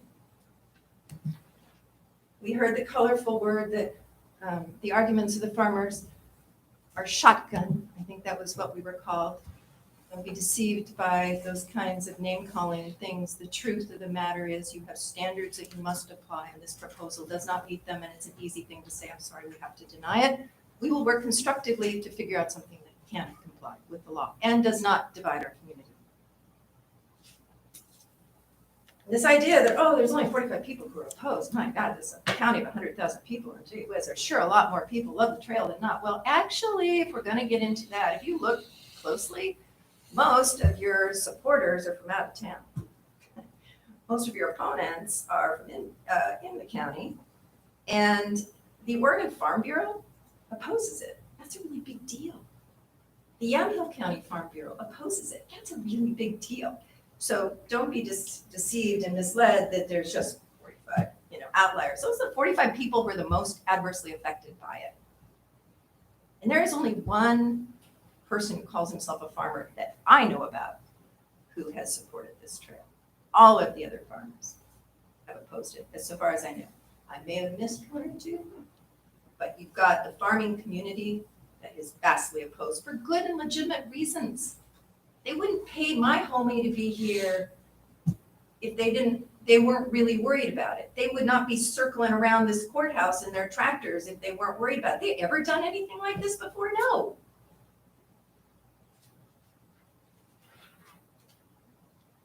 Make sure you understand this is not an issue of overspray. It's not an issue of drift. It is not an issue of spray buffers on your property. This is 100% about what happens to the farmers on their farm if this trail is opposed. It's a status problem. It's a status problem. The idea that this is just local, just us folks, 75% are coming from, I don't know where they're coming from, locally somewhere. That's hogwash. It's sort of like reinventing. The Stag Hollow Bridge is really a fire road. It's kind of along those same lines. Because the truth is that the record is replete that this segment, indeed the trail, is designed to become an economic development draw, a place for tourists, visitors, to enjoy themselves while they're in Yamhill County. And they have to have a place to park. They have to have the ability to get on and off the trail, and they will get on and off the trail. And so the numbers are far greater than the traffic and demand study that your applicant provided to you. As a matter of fact, the farmers paid for one themselves. And if you read the farmers' traffic and demand, parking demand study, it's a whole lot bigger, and it relies upon the Banks to Vernonia Trail and an upward adjustment factor to reflect the area we're talking about here, and the wine draw, the significant wine draw. The trips and the parking demands are significantly understated in your applicant's papers. So here's the deal. You're being asked to approve something that can't be approved. It violates the law. And the governing body has already taken steps to violate the law. It has approved the construction of this trail when it didn't have any land use approval. It has taken a number of steps and made a number of certifications that are dubious at best. I think they tread into fraud territory. We'll see. And I don't think you ought to continue down this road. I think that you ought to decide, I'm going to listen to the farmers. And if you listen to the farmers, you will conclude that the proposal does not meet the relevant standards, and you will deny it. Because there are people who want it, you will say, I would like to have a committee of people, including farmers, to work on a reroute that works for our community. That's all I have, unless you have questions. Thank you. Thank you, Counselor. I'm going to say that I appreciate you bringing all of your stuff here. I appreciate all of your testimony that you've submitted. And as far as I know, I have received all of it because I've gone through and checked off, here's the thing that you submitted, most recently, there it is in my email before. So I did that double check because I wanted to make sure that we were on the same page here. That has definitely been a problem here. And I see emails back and forth about that, and I've seen them in the record, but I also want to acknowledge that I did receive the things that you sent to us. Thank you. And I sent a number of things this morning. I saw that. They're actually open on my computer just to make sure that I don't miss them. There have been Commissioners, other do you have- problems, but I think they aren't relevant to this question. I do have some questions for you if you don't mind, but I wanted to make sure that our fellow commissioners had Yeah, I have a opportunity. couple questions for you, Kelly. One of the things you brought up is the water problems, thousands of gallons of water, contaminated water running over on the farmer's property and inundating part of their property. Can you tell me where you got that data? I don't know if it's thousands of gallons, but I know that there's a lot of sheet runoff that's going to come off the trail. So here's where I got the data. It's not transparent. You have to dig for sure. Okay, that's what I'd like to know, where you got that data. Okay. So in the findings, it says over and over again that there will be a paved surface that is 12 feet wide for the entire length of the proposed trail. In addition, it says that there will be 2 culverts that culvert 2 waterways that have to be big enough, strong enough to handle a 60,000 pound vehicle, I guess a fire truck. And there is no place, there's no stormwater swale, there's no stormwater device, there's nothing where the county plans to put it. Well, what's on either side? Farm fields. So that's where that comes from. The amount of stormwater, typically, and in fact legally, the burden is on the applicant to demonstrate that it manages its stormwater and it manages it on its own property. All of this high church property rights stuff you've been hearing about applies to the farmers too. And that means the county doesn't have the right to be discharging its stormwater runoff onto the farms. And that's exactly what's proposed. That's the only question I have right now.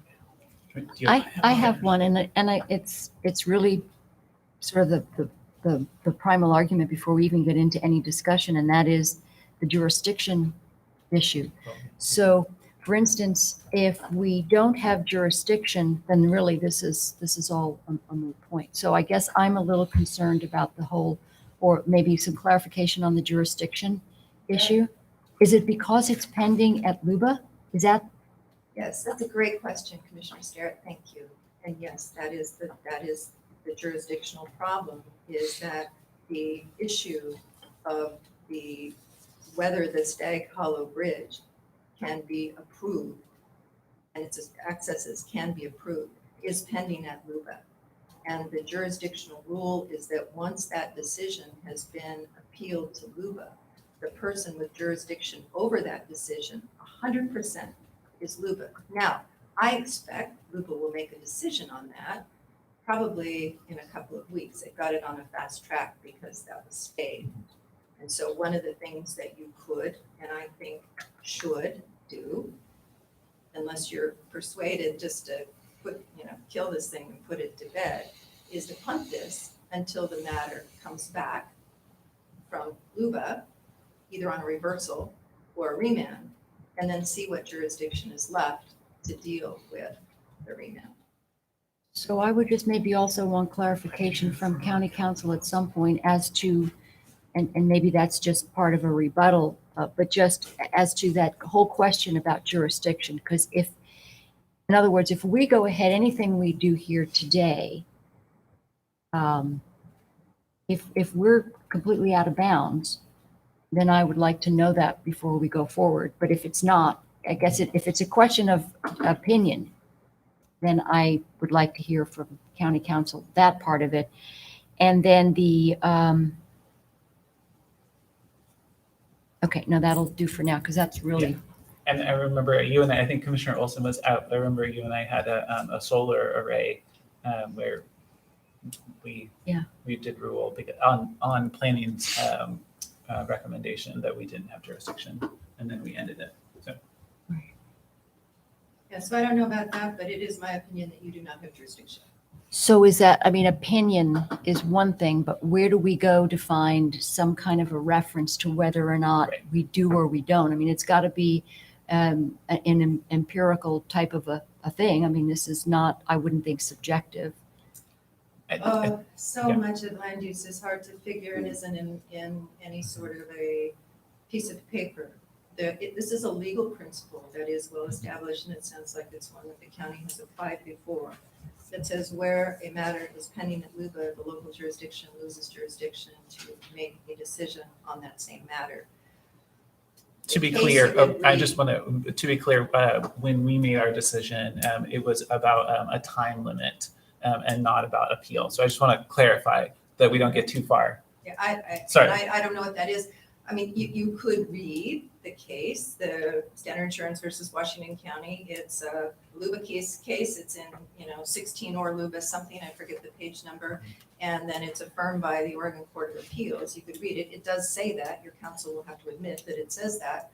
And as I said in the beginning of my presentation to you, the disconnect here is that the decision that the governing body made to approve the Stag Hollow Bridge and its accesses is a more narrow in scope decision directly than the decision you are making here. However, it is the decision on remand. The decision on remand was whether any of this stuff could be approved under the farm impacts test and the county's conditional use permit standards.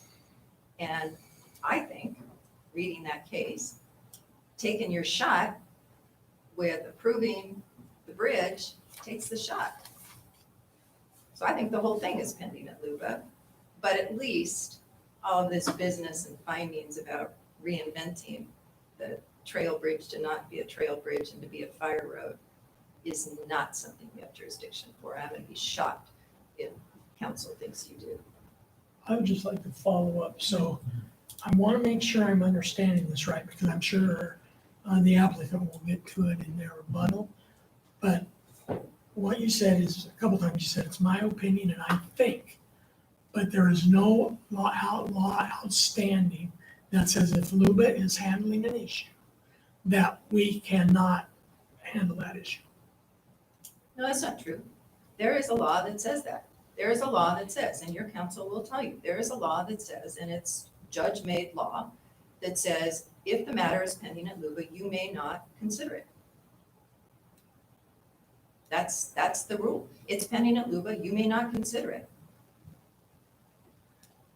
My experience in doing this for almost 40 years, God, am I that old? I really am, is that Congratulations. there are lots and lots of hard and fast rules that are riddled with exceptions and all sorts of things that happen when they find their way to the appellate authorities. So I am loath to say, even can you sign that document, even though it looks like you can. I think you can. And I don't think that you will ever hear a lawyer say, absolutely. Maybe sometimes, but probably not very much. And I'm not going to say that there are any absolutes. Am I not going to say there's any absolute? There's an absolute rule that says you can't act when LUBA has the matter before you. I can say that, and I can also say that absolutely I do not believe that the farm impacts test is met. Thank you. Any follow-up comments to that? Yeah, Yeah, because you had a couple other things. Well- We're good. No. I'll ask mine. So. No, I really want to have some peace with that whole part of it. Yeah. Because I've never really heard that we couldn't. I don't think that we'd be here if, I guess I'm going to say that we rely on counsel to tell us, and they will, you can't do that, you shouldn't do that, you don't have the authority to do that. We've heard that in the past. So I'd like to have, and I know that you said, and I'm not familiar with the Standard versus Washington County. I don't know that case, so I haven't read it, but I will. But I just would like to have some kind of solid response from the applicant about that piece. And that, to me, I guess is sort of foundational to even whether we go forward. Yeah. Let's see.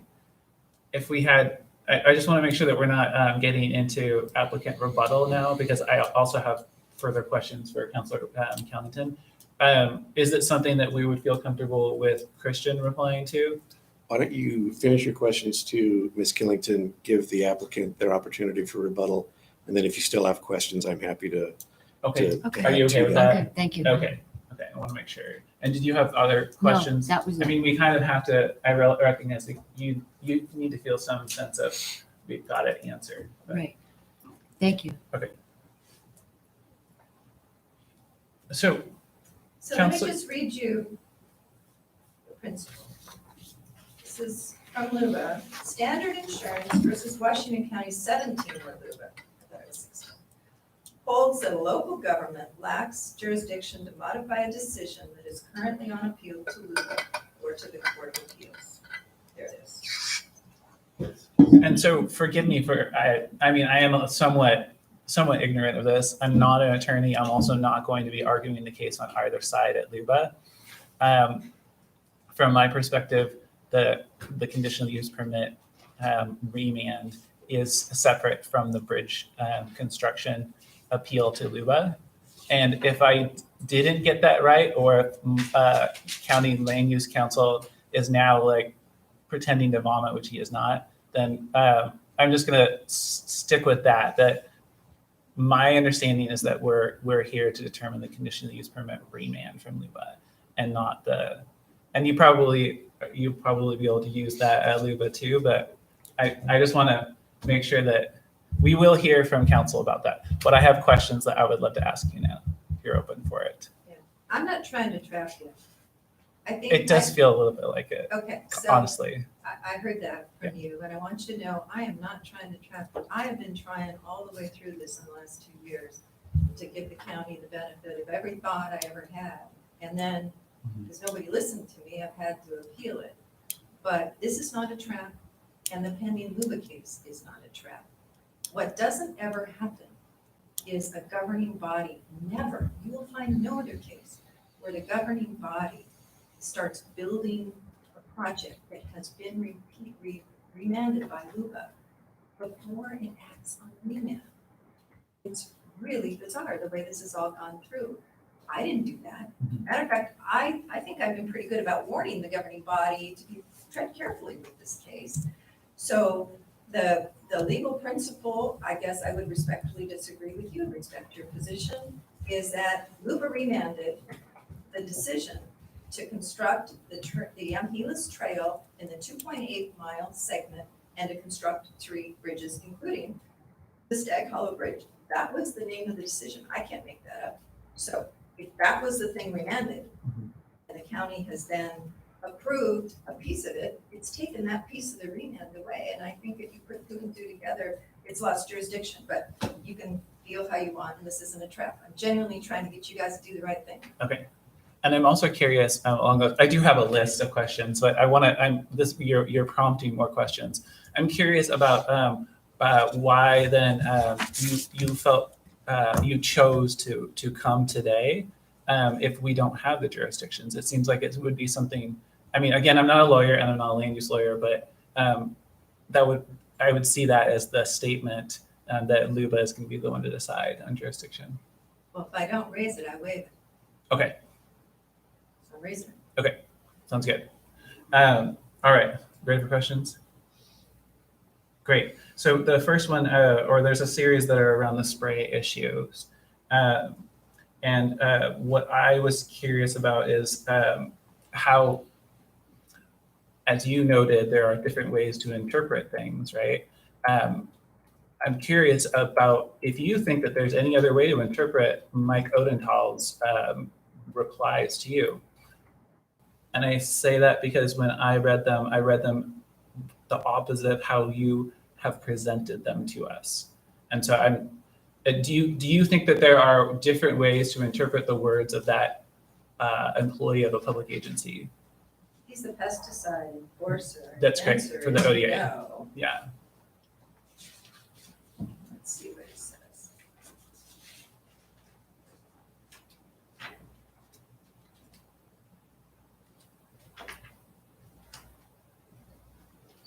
So one of them particularly is the comment that you made about how you can't spray near sensitive areas, and how he didn't actually say that. I just want to note, he said that the labels are the same. The labels refer to the same thing. Right, so. And what I believe that you interpreted that in a different way. Well, he said that. He said there's no difference. And tell me, how could you say that there's a difference between don't spray around a recreational area or in a recreational setting? Mhm. I mean, those are the same thing. And what he said is those are the same thing. And, Right. and in the letter that is in the record, the 2019 case record, Okay. Odenthal wrote to explain Mhm. that it was him, that the label that was then in effect, the around a recreational area, could mean that you can spray a whole field abutting the trail. And he didn't know how far that went. But there is the pesticide enforcer for the state of Oregon. Around can be your whole field. Right. That's what the farmers are prohibited from. If they were to spray those chemicals, and it's not just parazone, or not just gramoxone, it's also parazone. Parazone still has the around words. It does. All of this business about in a setting around doesn't really mean anything because they say the same thing. But Odenthal says that particular chemical means, take your best shot, but it could apply to your whole field. Mhm. And so the farmers are saying, Jesus, I'm not going to risk civil and criminal enforcement. You're a Right. farmer, you know about that. He says it's my whole field, it's my whole field. Mhm. That's a big change. Right, and I was hearing, I saw a lot of qualifiers in there, and forgive me, he's not an advocate for the farmers who are opposing the trail. I just want to acknowledge that he is a state employee who's trying to explain as best he can how he will interpret the rules. And I saw could in there, and I also saw could be an entire field, and to me, the suggestion that a very large entire field could be is not reasonable, and forgive me for that. But I what I saw was you interpreting the answers that he gave to us. So I'm not doing that. So Okay. thank you for giving me a chance to clarify. Yes, and that's why I'm asking you. I appreciate that. I I am looking at the words on the page. Mhm. I did find his email. So he has Yeah. two things. He's got an email and a letter, Yeah. right? And he has an email that's in the letter, and it's referenced on page 7 of my paper, that he says that they mean the same thing, and that you can't interpret his statement any other way. They Yeah. mean the same thing. And then he says last year that same statement, that means you really can't spray around those areas, and it could apply to a whole field. What does that mean? It means half of the field. But I ask you, if you decide that that means half of a field, if instead of 10,000 hazelnuts, you can only spray 5,000 and 5,000 you cannot, is that a significant change to your accepted farming practices? And having to get people out there to hand weed instead is not a significant cost that's added, forced by the trail? I don't think it passes the straight face test. And I think if this were any other applicant, any other project except this very blue state project, that we would not be having this discussion. There just really can be no dispute about putting a half a field or a whole field off limits to a particular spray that is an accepted farming practice to use. Off limits to that spray Let me interject. is big.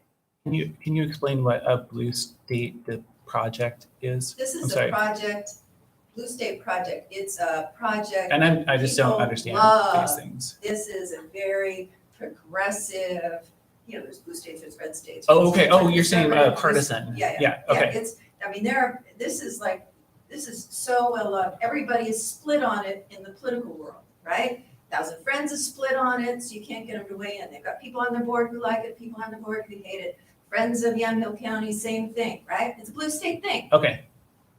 I understand. Thank you. I didn't realize we were wading into politics now, partisan politics. Okay, next question. Oh, yeah. I have one to add on to yours, on specifically spraying.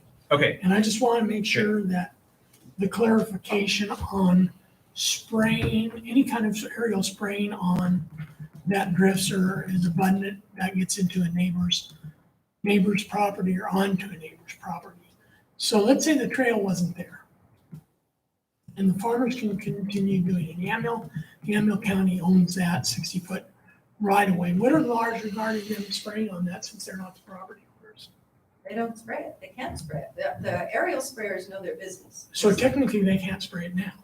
No, but they will not spray it. What they have said is if you put a trail there, we will not spray. We just will not. But legally, what I'm trying to get at is since it goes onto our right of way or property we own, technically, can they spray now, even though they say they won't if the Yeah, they trail's do. built? They spray several times a season on a whole bunch of those guys. Yeah, but what I'm getting at again is they're spraying, is any of that spray and that buffer zone or overspray getting onto Yamhill County's property? And the answer is no. If you want to make a complaint, you can. No, and that's. It will come back. No, they know what they're doing. The problem is the status change. The problem is the status change. Nobody needs to spray the county's right away. The problem is pesticide sprayers are over being sued by people who think they've been sprayed. And so there is not one sprayer who will continue to serve these farmers if the trail is approved, simply because life's too short and they are not going to deal with it. And that's a really big deal, and it's visited only by the status change. But technically, right now, what I hear you saying, Ms. Covington, is technically right now, we can insist, not when the trail's built, I want to say as it sits on the ground now, we could prohibit any aerial spraying if it gets onto our 60-foot right of way. Well, you cannot prohibit aerial spraying, no. But if you want to make a complaint when someone goes out and sprays there because you think they made a mistake and sprayed your property, you're welcome to do it because they don't have a right to spray your property. Okay, so how does that change things if the trail is built? Because it's still our property. Here's the issue.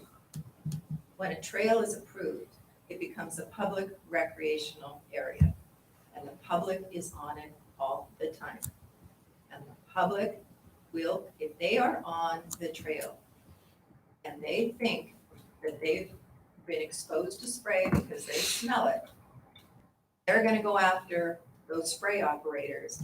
And most of the time, they're gonna be wrong, probably 90% of the time. Somebody, Oregonians for Food and Shelter, put the comparator between the complaints and what actually happens, and it's pretty shocking. Most of the time, there's not an issue. Nobody got sprayed. But the issue is, life's too short. You're an aerial sprayer. You've been doing this for a really long time. You just aren't gonna go spray by a recreational trail. Not because you're bad at what you do, not because you do anything illegal, but because, those people will make complaints about me. They'll allege I did things I don't do. Eventually it'll come out fine. But in the meantime, I've spent the last 3 weeks and a bunch of administrative time dealing with that. And I'm not gonna do it. And that is not unreasonable. Okay, I don't think it's unreasonable either. And the main reason I wanted to ask that question, because about 10 minutes ago, you brought up that this isn't about a spraying issue. Well, a lot of the conversation we've had in the last This is absolutely 20 a minutes is spraying about issue. spraying, so. This is 100% a spraying issue. It is not an overspray issue. It's not an issue of spraying your property. It's an issue of what happens to the farmers with the status change on your property, a non-farm status. Okay, that's fair. Thank you. Excuse me, Ms. Kellington. So that I understand that, because I think you bring up a good question, Commissioner. So the fact that if aerial spraying occurs now and overspray, let's say, would get on a right of way, there's a different impact than if the spray were to get, because there's status change, as you call it, it now becomes a recreational area, that a sprayer would not want the liability or the potential liability, because it's been designated as a place where people now can go, then all bets are off and there's really no benefit to spraying in an area where you could be sued because you're expecting people there, whereas now we don't expect people to be there because it's just a right of way. Those are very wise observations, Commissioner Starrett. Thank you. And I think that's right, with the caveat that right now, nobody's spraying the old abandoned right of way. But I don't think that's what you're saying. You're saying that once you have the status change, people can sue you regardless of what you do or don't do, and you're just not going to spray anymore. And that is exactly why they've said, we're not doing it. You can't hire us to aerial spray anymore. Allow me to clarify though. You just said sue, but I thought we were Or talking about report. complaint process. Report, sue, report, yes. I understand them to be very different things. So I just want to acknowledge that. So my question as a follow-up, is that okay? Yeah, Okay. thank you. Do you know if the number of complaints has gone up in areas after a status change to a recreational area? I have no idea. Okay. Did you see the attachment from Oregon Farm Bureau that referenced, I think it's the enforcement actions table around complaints? No. Okay. I looked at it closely because it was in the record. You probably also saw it. It was a late arrival from Samantha Baer, counsel for OFB. And I noticed in that one that complaints have actually gone down while enforcement actions have gone up from non-complaint situations. And so I just think it's interesting because I recall last year that there was testimony that complaints have gone up. And so therefore enforcement actions have gone up. And I did not see that in the table. Yeah, I don't know. Luba said, complaints, Luba wasn't very impressed with complaints. And this is not an issue of complaints. This is an issue of if the status change to approve the trail is made, the farmers will no longer be able to get any material spray. Great. So follow-up question that then. Thank you for the segue. And that is, so Beulah Park is not a change then. So it would not be a prompting of a status change that the aerial sprayers would feel like they need to adjust to. They're used to living with Beulah Park, right? They don't spray along Beulah Park. So that's, so what, Along Bean, next to. next to Bean, I'm So sorry. Ben Van Dyke has some grass seed that he grows next to Beulah Park. It's Okay. not hazelnut trees. He doesn't use parazone. He doesn't use gramoxone Okay. in those areas. He uses other chemicals that can be used next to a sensitive site. Mhm. And that has no parallel to what we're talking about here. Just, it's not the same thing. It's not a place where you use those chemicals that are absolutely off limits. If the trail is approved here, and it's not a site where he uses aerial sprayers. I mean, aerial sprayers aren't gonna be interested in that. So it forecloses essentially then the possibility of him ever growing hazelnuts adjacent to Beulah Park. Is that what you're suggesting? Unless he wants to hire hand weeders. Because it's an existing use, that's part of it, right? No, it's not an existing use. The labels don't care if it's existing, not existing. There's no non-conforming use in the pesticide labels. Thou shalt not next to a recreational setting or park or whatever. If it's a sensitive site, it's a thou shalt not.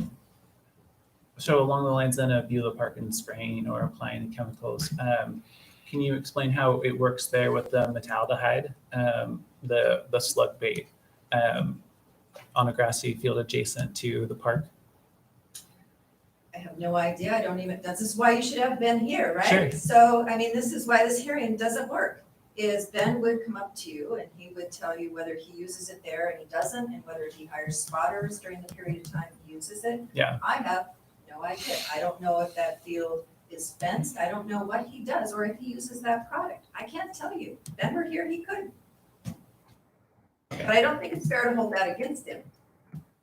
He's not allowed to be here. Certainly. Yeah. I mean, we did not allow him to be here. I just want to clarify. That is not my understanding. My understanding is the only person who was allowed to be here was me. We did not actually select you, I believe. Isn't that true? That we selected one representative, we picked one, asked yeah. for one representative. I doubt Ben could do what I have done, but when it comes to the weeds of how we farm and answer these kinds of questions, and for you to assess credibility of how he answers those questions, Yeah. he needs to be here, and he was not allowed to be here. And I just want to say that that's not a completely accurate statement, and that's why I wanted to clarify it. What part is inaccurate? That he was not allowed to be here. Okay. It is accurate that the county only allowed one person to be here, correct? That's correct. Yeah. Okay, so next questions then, unless there are follow-ups. Just one follow-up then. So then I just want to make sure I understand. So really the issue is not application of a particular chemical adjacent to or near a park, but we're talking about, and I'm assuming there is no aerial spraying going on next to that park? No. There is. So the issue is not that there aren't pesticides being applied, but that aerial spraying is not allowed because it's adjacent to the park. That's the aerial spray. Bless you. The other issue is there are two chemicals that are sprayed on hazelnut orchards to prevent sprouts. So they're used on the 10,000 trees that Cousins have, they're used on the trees that Ben Van Dyke has along the old right of way. Those two chemicals right now can be sprayed and are sprayed by an air blast, not by an aerial sprayer, but by an air blast to prevent suckers, whatever those are. And if the trail is approved, that mere status change forecloses all of those farmers from using that important chemical as a methodology to control weeds in hazelnut orchard. So we have two absolute prohibitions that the trail visits: aerial spraying and those two chemicals. But just to clarify, those are not being used next to the park. No. Okay. Right. I'm done. Well, they're not being used next to the park because they're not growing hazelnuts there, right? Well, I mean, I think that's what you said, They but- could, well, yeah, but you couldn't, I mean, you couldn't use those. I've read the labels, you've read the labels, you couldn't use those. And that is totally your interpretation of it. I will acknowledge that that is your interpretation of it. I actually don't think that that's Mike Odenthal's interpretation based upon what I read. I do see the word could, and you use the word absolute, and I think those are different. Well, of course they're different, Okay. Commissioner Kula, but Yeah. the issue is, how far does that go? You cannot dispute that there is a significant part of a farm that is off limits to those important, crucial pesticides. If you need to spray those two chemicals, you cannot. Is it 200 feet, 300 feet? Whatever it is, it's significant. It could be the whole field. And here's what the farm impacts test does, is it tells you as decision makers that if there is a significant change to an accepted farming practice that is forced by a non-farm proposal, you must deny. And it cannot be disputed. This is more than 10 feet. And that's pretty significant because we've talked about that ends up being in the thousands of dollars. This is either a whole field or some part of a whole field. But listen, that's significant. Follow up to that, commissioners? So I find it really interesting that the idea that a 10-foot buffer from a property line is considered a significant farm impact or a change in farm. Because as a decision maker who's judging those, right? Like we're in a quasi-judicial, so I'm kind of a judge, but not really. I don't see that as a significant change in farm practices to have a 10-foot change. But I want to ask you, it sounds like you consider that to be a significant change in farm practices or a significant increase in costs. Well, I guess it depends on how much money you're used to having. So for the farmers, and there's a bunch of them, who plant just about up to their property line. Yep. Losing anywhere from a couple thousand to $6,000 a year, which is what that translates into, is a really big deal. If you're, person of a whole lot of money, that probably doesn't seem like a lot. But to the farmers, that feels really significant to them. And the farm impacts test. Let's say you go, that's not a big deal. If you add it to all the other impacts, cumulative effect of that impact that perhaps you, Commissioner Kula, think is insignificant, with all of the other ones, becomes significant. So you have individual impacts that are significant and the cumulative impact on a particular farm that can be significant. And I view it both ways. Right, and so based on my understanding of the situations, and I'd love to have clarity from you, isn't the significant impacts about weighing a change relative to, baseline, right? So you can look at it, like you could look at a number and be like, oh, that is significant weighty of import. I think those are some of the words that we've seen used to describe it, right? And Stop the Dump. Important, weighty, Yeah. But those are all relative, right, to the existing farm and its practices, right? Well, that's a question. I really don't know how far it goes. You're supposed to Okay. look at accepted farming practices on surrounding lands devoted to farm uses. It doesn't say that they're the ones that happen now, only that it doesn't apply to Right. ones that a farmer plants. I don't know, but I don't think that that's the question here. The question here is the things that these farmers actually do are going to change. There's no question but that they are going to change. And I think that you can see a lot by looking test would tell you that they're going to change a lot, and it's significant how they're going to change.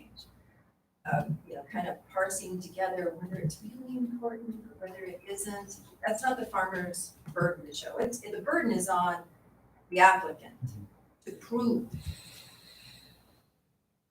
that the impacts from this non-farm development do not cause a significant change to accepted farming practices and don't force significant costs. And here, there's no dispute. Should be no dispute, because nobody's gonna buy that the interpretation of what a label means from an attorney is gonna trump an interpretation of the chief enforcer for Oregon. So we know that there's a big chunk of fields that can no longer be sprayed with that chemical. That's a big deal. And again, I want to go back. I'm happy to go back to that. I see a different. I'm reading Mike Onental's words differently than you are, clearly. But my next question. All right, we got a little smile, so just want to make sure. Testing the room, right? So I recall in your testimony from, it was the part 1, 2, 3, 4, 5 one, and I think part 1 was the 208 pager. So in that one, you suggested that crossing the trail or moving back and forth from fields within a farm is an accepted farm practice. Do you recall writing that? I know it's a lot of stuff, but that one No. stuck No, out. I mean, yes, I do. So Luba said those property rights issues, we're not gonna get into them, and unless you have put something in the record that says you got it right, we're just not gonna deal with that. Yeah. That's what Luba said. And so what you're, I think, referring to is where I said that the county has never disputed that the Cousins, Roxanne and Brian, have a right to cross the trail. Their father-in-law, somebody's, either his or hers, I don't know, what paid the railroad for years for it. It's not disputed. Right. The county's a little cagey. They say, we may have record of their easement. Of course they do. They just don't want to say it, which is another thing that frosts me. But they've never disputed. Your attorney has never said, That's correct. In I my have findings a never lot. seen an Yeah. easement for the Cousins. Yeah. He said, oh, they might have one. And we've talked about it a lot for sure. Yeah. Okay, and so my point on that is that it is an accepted farming practice for the Cousins to get in and out of their farm. And because their only access is on 47, they gotta cross over that trail if you approve it. And how are they gonna do that? If there's a wine ride, a 5K, a bunch of cross-country kids or a mom's club or whatever it happens to be on that trail, they're sitting there during harvest. They got a whole bunch of trucks sitting there on 47, Sure. waiting to be rear-ended and kill somebody. And so what do? They hire flaggers to keep everybody safe. And that's a big additional cost. And that's not just once. That's anytime they need to cross, they gotta have somebody like that on hand. Because you never know when the mom's club's gonna be doing her thing. That's Okay, the point. so that was specific to the one where you believe that there is a legal easement. No one's disputed it. So, yeah. But okay, so it wasn't in general because that popped out at me. I thought, really, a commonly accepted farm practice is to cross somebody else's property. This is not somebody else's property. This is the Cousins I'm talking about. Okay, It's their farm great. impact. Great, that's super helpful to me. And forgive me for injecting a little bit of, I don't know, practicality is that most farmers that I know use follow cars, right? That's just, there's a truck with flashers on when moving between fields. So if the Cousins don't do it now, which I don't know if they do, then I guess that could be considered a change in farm practices.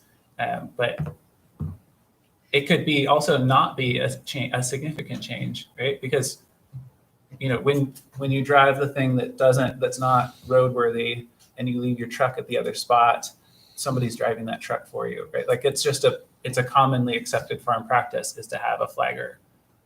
Like I drove a combine from French Prairie out here like that.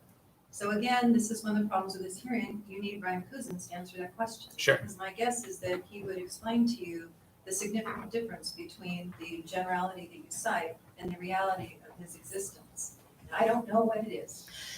Okay. Excuse me, Mr. Chair, if I could just jump in, just from an sort of an initial reaction to this, it's if there is not going to be, if you're crossing property where you're not expecting to see a lot of people, I would imagine that you have a different protocol than if you now have to expect or anticipate that there could be lots of people. So crossing a street or a road or a trail that no one is on is, I would think, different than now we're going to expect there to be other people. So I guess that's probably the difference in how they do it now and as to how they would have to do it in the future. Thank you, Commissioner Starrett. I think I may be getting tired because I should have seen that. You're absolutely right. It would be crazy for a farmer to hire flaggers and a follow car to cross right now because there's nobody on it. You don't need it. What do you need it for? You don't need it now, but you certainly would need it if the status change to the trail happens. So you're absolutely right. I'm sure that's what Brian would say, but if you were here, he could say it. Oh, so you're actually talking about on the trail putting flaggers, because I was picturing on 47, because you talked about getting rear-ended and having somebody die. But Both this places. was talking about the trail. This is both places. I mean, you got to stop the wagons literally on the trail, and you got to stop traffic and make sure they don't run into you on 47. So you need them in both places. Why do you have to stop on the trail? You got to stop the people. Oh, you I have mean, to stop they're the people. I thought you they're I thought you said doing whatever they're wagons. doing. I'm sorry. I don't know if you're an athlete, if you've ever been, in an organized race or something. I mean, there's people there stopping you, so people can go through, and I mean, you need something like that because especially in the summer during harvest, Mhm. there's going to be events. That's one of the things that the applicant and its proponents have been saying all along. Is we're gonna have all these great events. You're gonna have to stop them so you can get in and out for harvest. You gotta stop them on the trail. Right, and the events, to clarify, the events that I have been at, in Yamhill County, the onus was on the event organizers to have the flaggers. Put that out there. But thank you for your clarifications, Commissioner. Thank you. Okay, so I have just a couple more. One, the farmers, I don't want to call it yours, but I think it is yours because it came kind of as in a document. The traffic study response to the David Evans one, I forget the name of Chris, come out. Chris Clement, yes, thank you. So I noticed that this traffic analysis, or this analyst, decided that the way that David Evans and Associates did it was incorrect. And I didn't see any real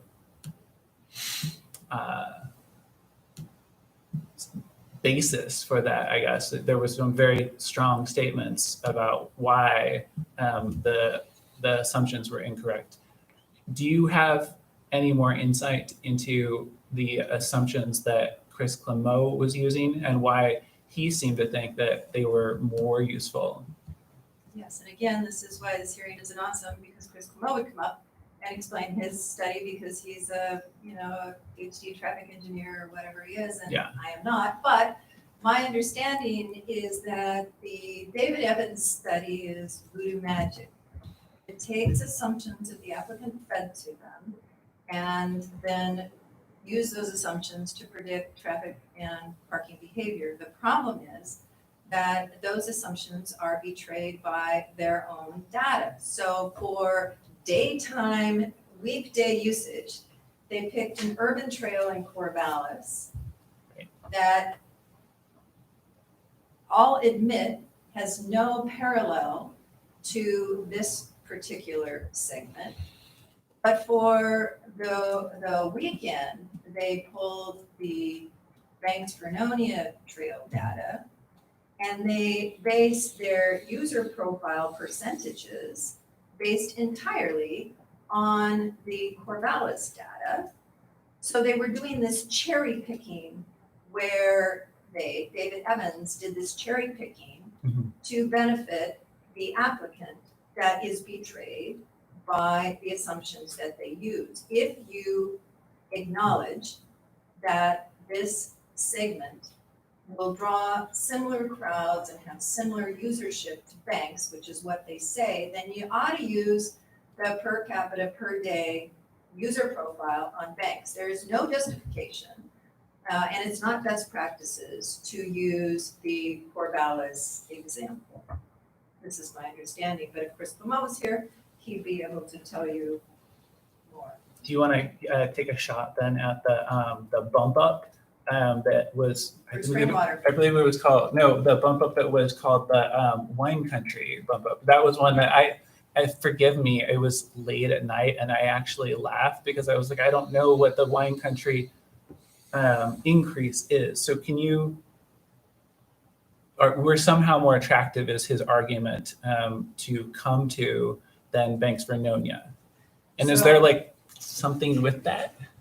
Well, it's honest, and it's based on the evidence in the record. So what Chris had was the evidence in the record from the wine industry and from Visit Oregon and from Visit Yamhill County and from the applicant themselves, as well as a variety of supporters that says, if you build this trail, we are going to have this immense usership from the Portland metropolitan area to support our wine industry. We've got this particular unique draw that we are really going to capitalize on. And so he took the information from David Evans, and that's also in the record, and used best practices and said, this trail, if it's approved, behaves most like Banks for Nonia. But Banks for Nonia does not have the wine country promotion and draw. And so he did a multiplier factor. I don't remember what it was, but he did a factor to account for that based on what he saw in the record. And here's the thing. Again, flying up 30,000 feet, you can see a lot by looking. You want to get this right. Here's the thing. I think you're not going to get past the farm impacts test. And I think you're going to deny it. But I think if you do get past it and you want to look at traffic too, you want to get it right. Because there is no place for people to go. There is no parking. There is no place to walk. There is no place to ride a bike or a horse between Yamhill and the Bus Barn trailhead. And so if you get it wrong, people are going to die. It's a big deal. And so get it right. And what Chris did is he said, these guys vastly underestimated, and the county's going to be in a world of hurt. But let's say that you think Chris Clement, you laugh at what he says. You think he doesn't hold a hill of beans. The one thing that is completely undisputed is that there is a wholly inadequate transportation system to convey bikes, pedestrians, and horses from the city of Yamhill to the Bus Barn trailhead.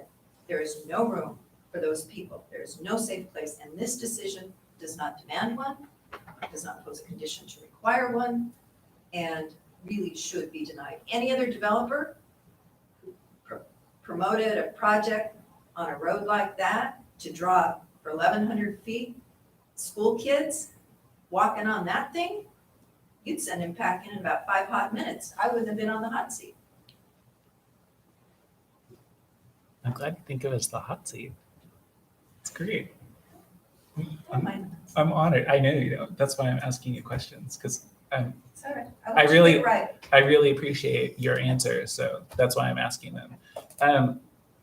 One other question.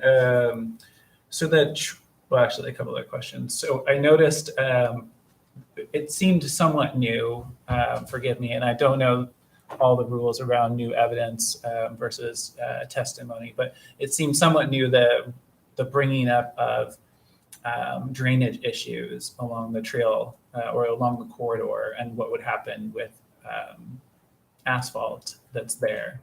And I'm curious about whether you realize that there are waterways that the culverts would be going over.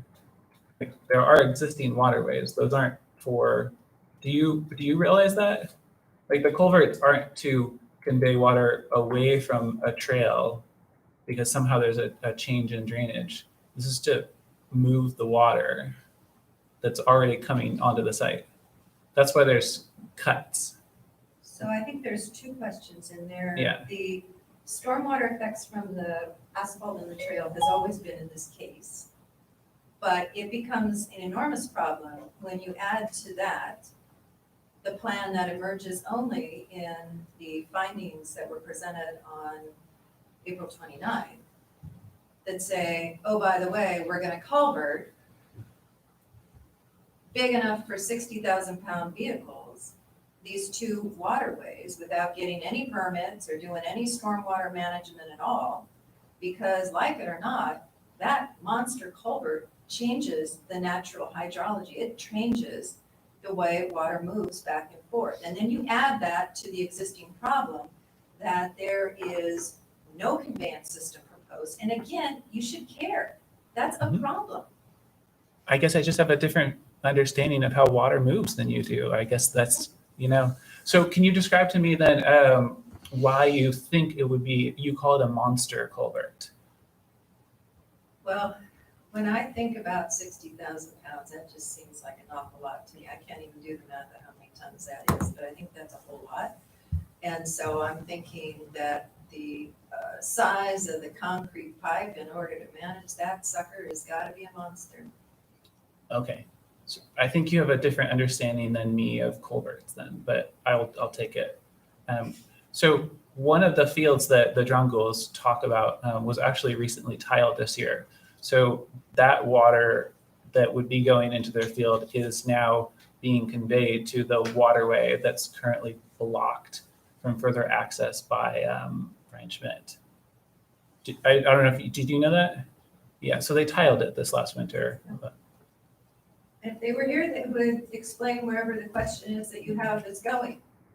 I don't know where that's going, but it doesn't change the fact, regardless of if they tiled it, that three things. The county has no plan to manage its stormwater coming off the 3 miles times 12 feet width of asphalt.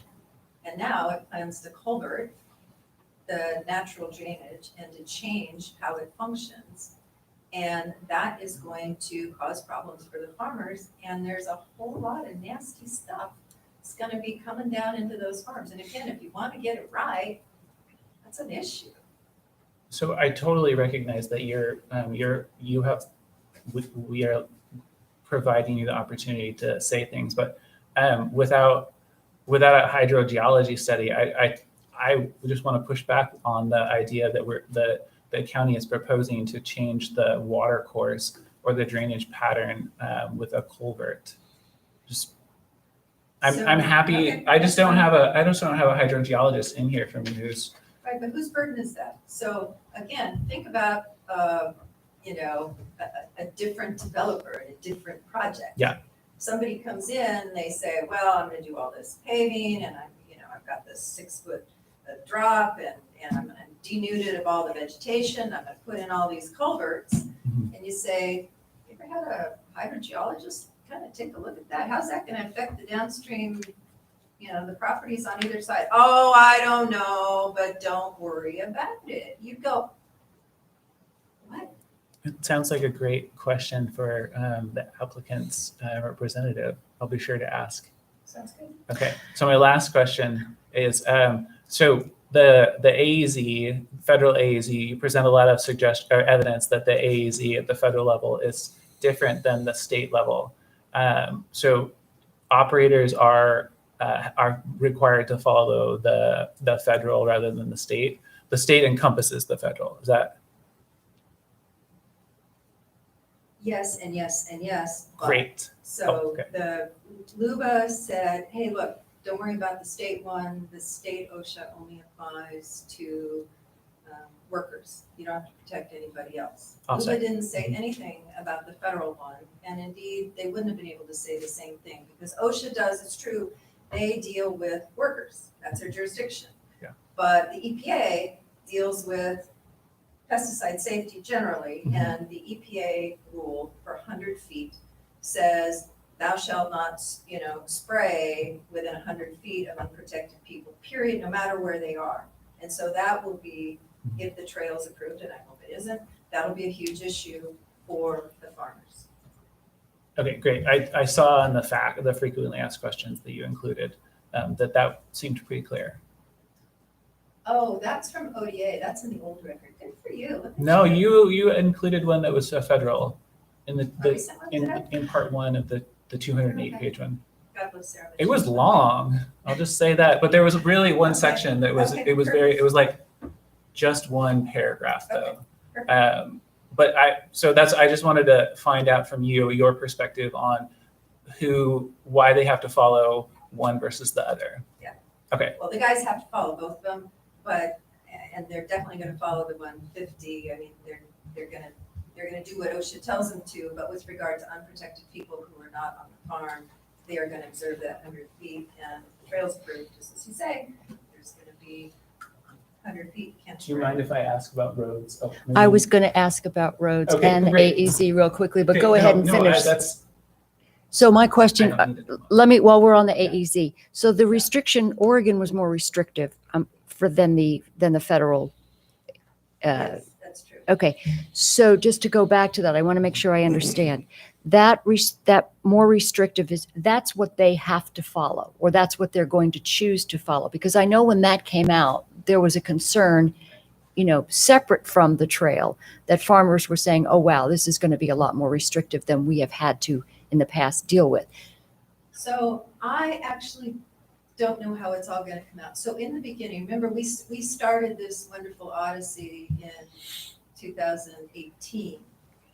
And these rules were then pretty new. And ODA, Oregon Department of Agriculture, came out with a publication shortly after the OSHA rules came out that said those apply to people off the farm. And the farmers were pretty scared about that, and that's what we reproduced and told LUBA, and we, brought to LUBA's attention the 2019 case. Those OSHA interpreted documents, or ODA interpreted documents, that really erred on the side of being super careful and about people even though they're not employees. LUBA said, nah, don't worry about people who are not employees in the Oregon 150-foot setback. Mhm. And I don't know if things have settled down now to where farmers, again, this process, they'd be here, they'd tell you. I don't know if things have settled down enough that farmers are observing the 100-foot setback only for unprotected people on things like trails, where you don't have some other ubiquitous, you can't spray like we talked about much earlier. Yeah. But I know for sure that the law is that the farmers must observe 100-foot AEZ from wherever they spray to an unprotected person, and that's what they must observe. I think that there's a lot of controversy about whether they need to worry about 150. I don't know whether they're settled back in that and saying we don't have to worry about people who aren't protected, who aren't on the farm in that 150. And one more question, and that goes back to the surface of the road, because I know from the very beginning I've had this question about the surface of the road, who is going to maintain it, because I've always had a problem with what this was going to cost, and who is going to maintain it? Was going to be Public Works, and what would that look like?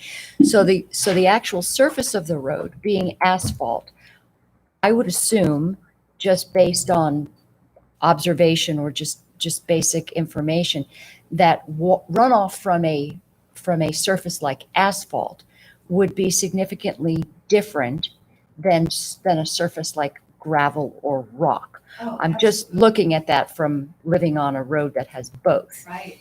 So absolutely, gravel is pervious and asphalt is impervious. And so water will sheet flow off, as you say, of asphalt, whereas gravel, surrounded by native vegetation or non-native vegetation, a vegetative corridor, is going to soak in and be caught by that vegetation in a way that is very different from asphalt and a denuded area around it. Very different. So the trail causes a very different hydrodynamic event.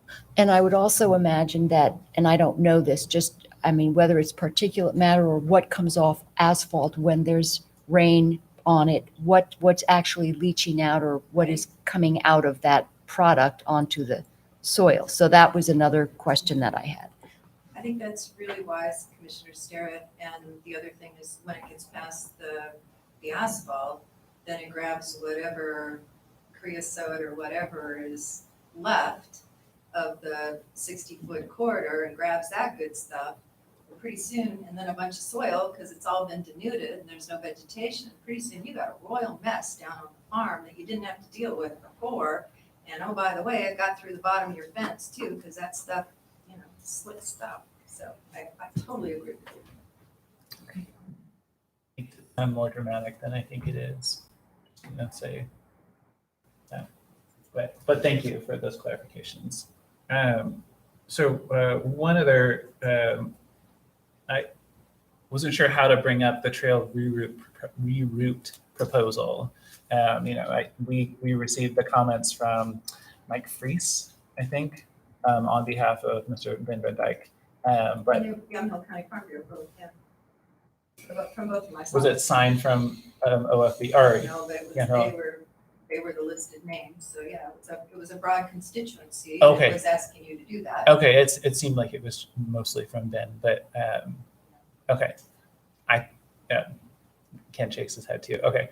I think that it's definitely worthy of consideration, but I think that anything that would need to happen in rerouting a trail in order to work with farmers, part of the purpose of this hearing, previous hearings, master plan is working in good faith with farmers.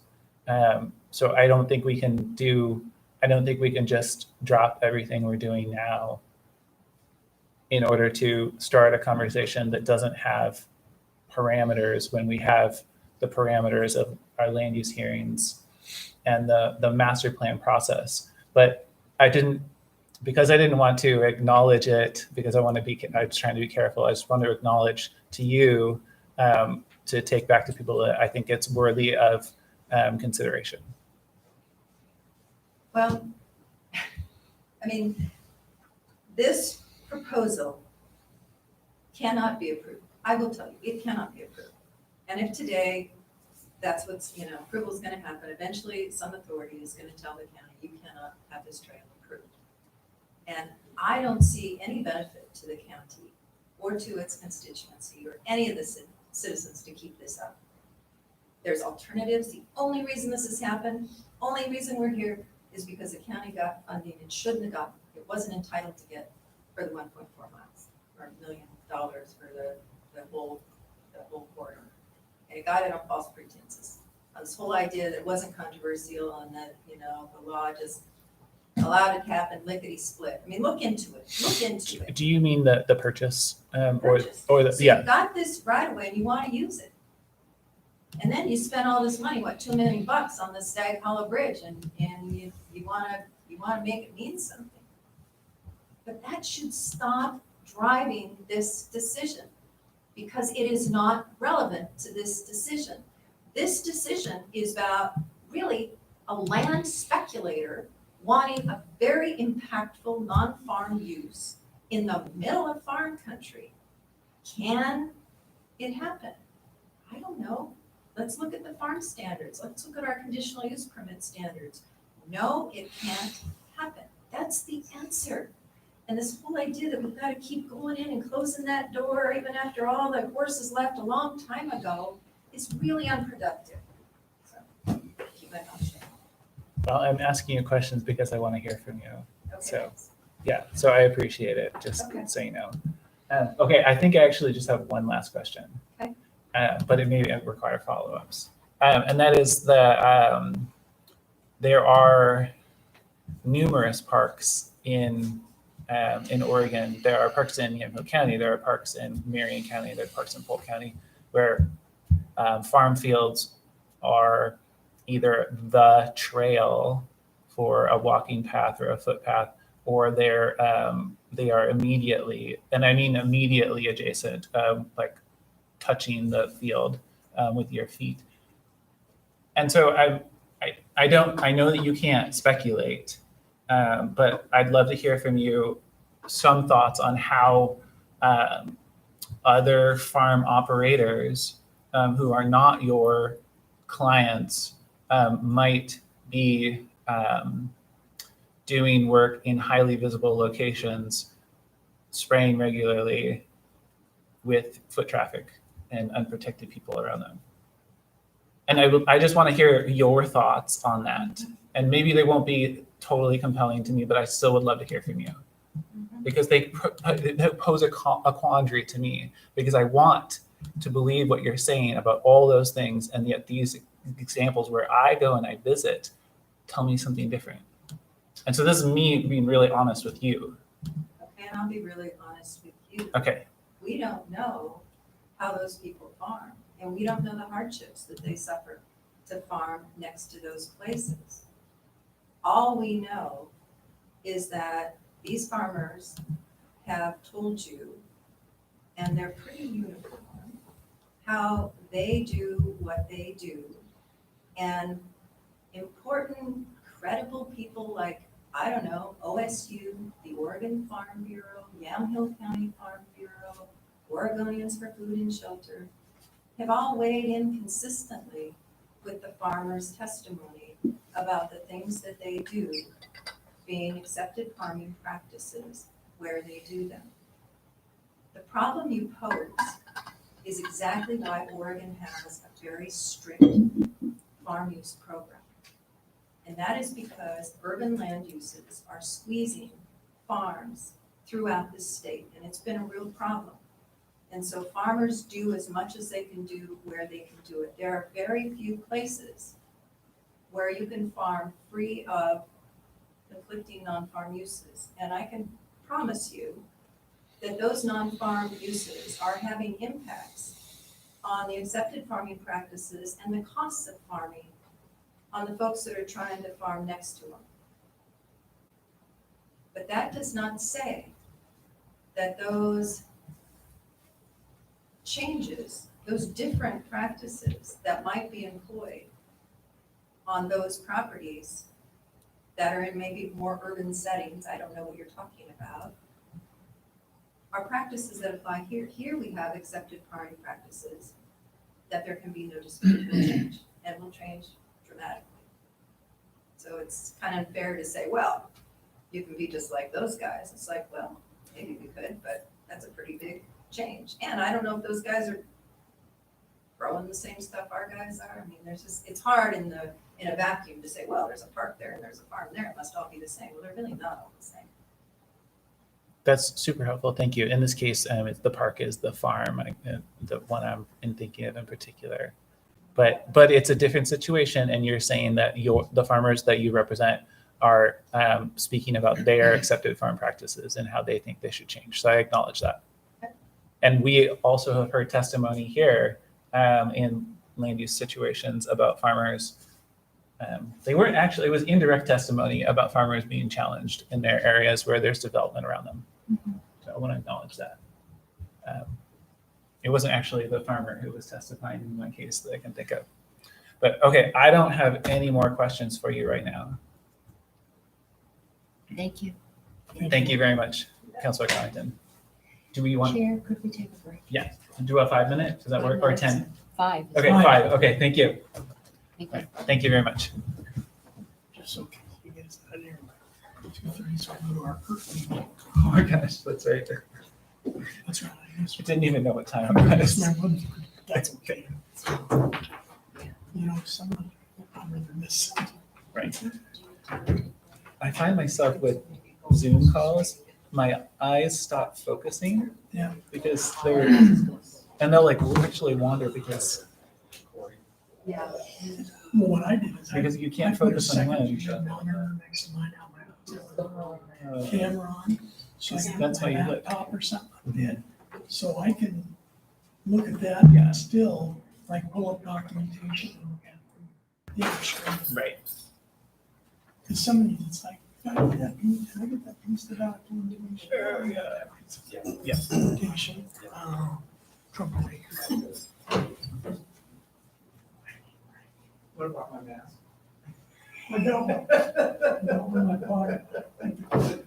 And Councilor Kellington, thank you for wearing your mask. Yeah, I don't want to die. I do have mine too. But as you noted, it's hard to speak through a mask. It is really hard to speak, and it's just like, I am just, I'm so afraid of this virus, you know, I'm old, you know, You've been practicing for 40 years. That's all I So I'm know. 63 and I Okay. have asthma, right? And so all this freaking stuff, right? I don't want to get it. So I'm wearing all my stuff. You still running? I'm still ready.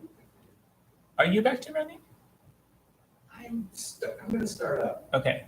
I confess, Councilor Collington, that I also am an athlete. You are an athlete? I am. That's good. Yes, that's good. Yeah.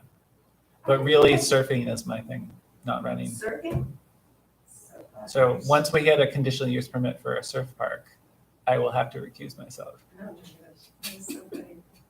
I heard you had hip surgery. It resurfaced. I had to go to Seattle for it. And it's because it is easier to run again once you don't replace it. Special Okay. surgery. It was so cool. It's like clockwork. Did they like It was provide on you a October video? 15th, Oh, 4 days after this decision. Yeah, we didn't see a lot of him. I actually don't see a lot of you anyway because I don't go to the Fenton House. Yeah.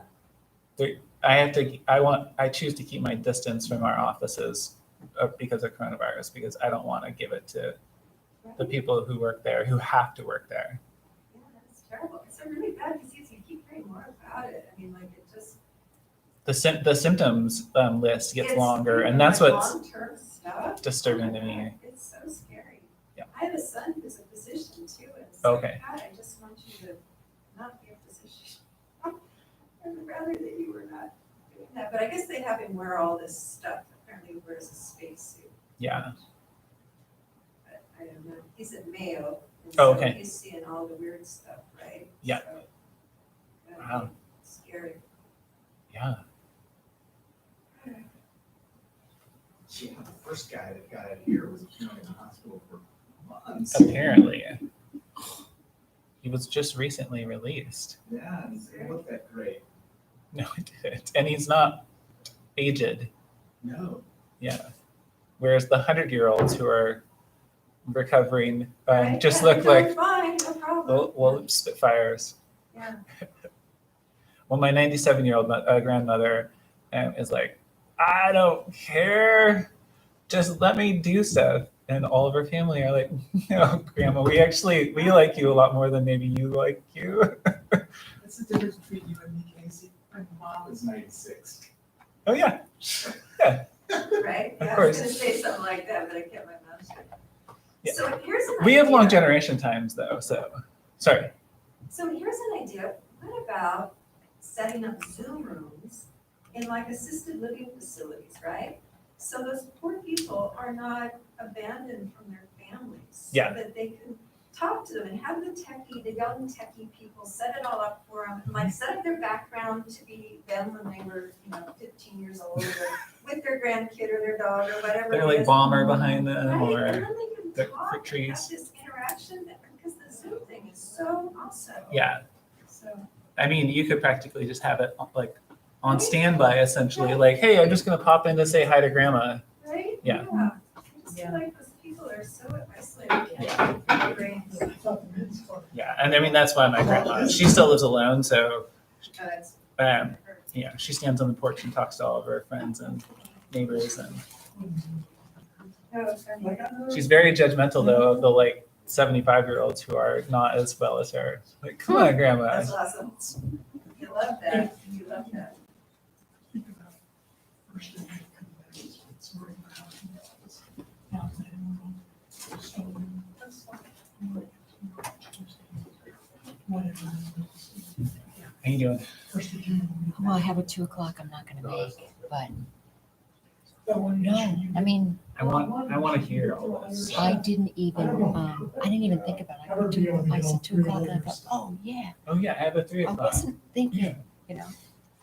I mean, the But 3 it was- o'clock will happen without me, but It always Yeah, we looks have a good on three. paper. We have a 3 o'clock hurt. it looks good on paper. Yeah. Well, as I said, this one at 1:30, which is not what I care about. It was in NACO Healthy County. Oh, okay. So I don't care about that one, but 3 o'clock is the hurt. Oh, yeah. Carolina will just need a couple minutes to clear the SD card. Got it.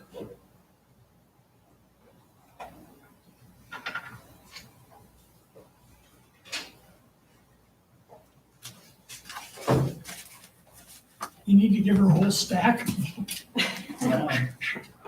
Those things are getting so cheap. I bought a couple of, yeah, I bought a couple of SD cards. I got them on Amazon, their SDK brand.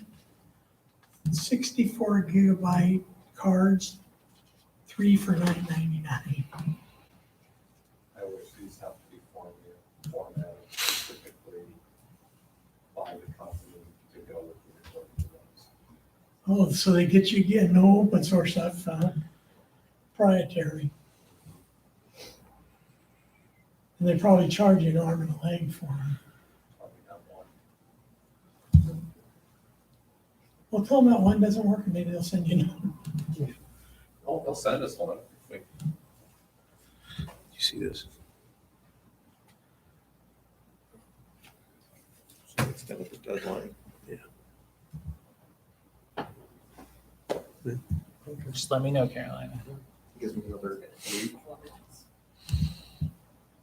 Did somebody extend Ken's deadline? It would have been nice if they gave us that as much as 5 days ago. Yeah. So it actually went ahead and actually sent. You much. The state can't hear you right now. That's not true. I never done. They'll be able to hear you in like an hour. Governor Brown, on YouTube. Yeah, I haven't Let me read, check.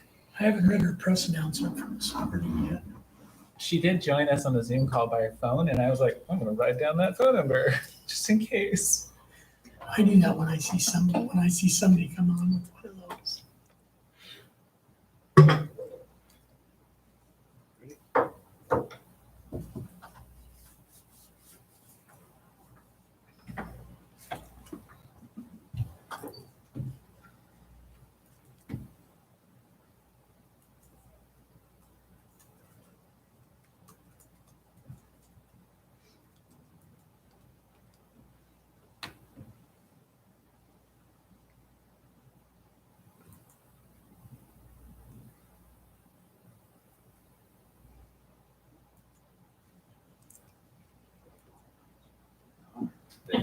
Now they are.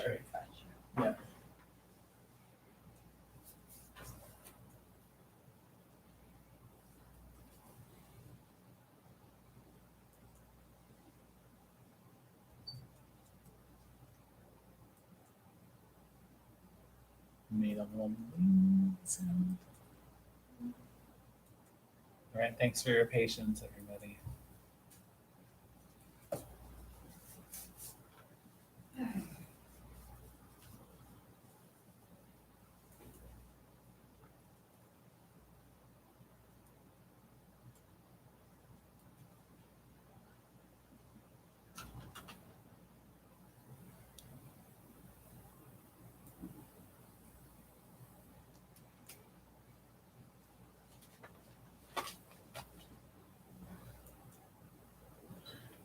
Casey, it's been like 4 years, 3.5 years. I still get, I've told him 25 times, I still get everything from LOC. They just want to keep you informed.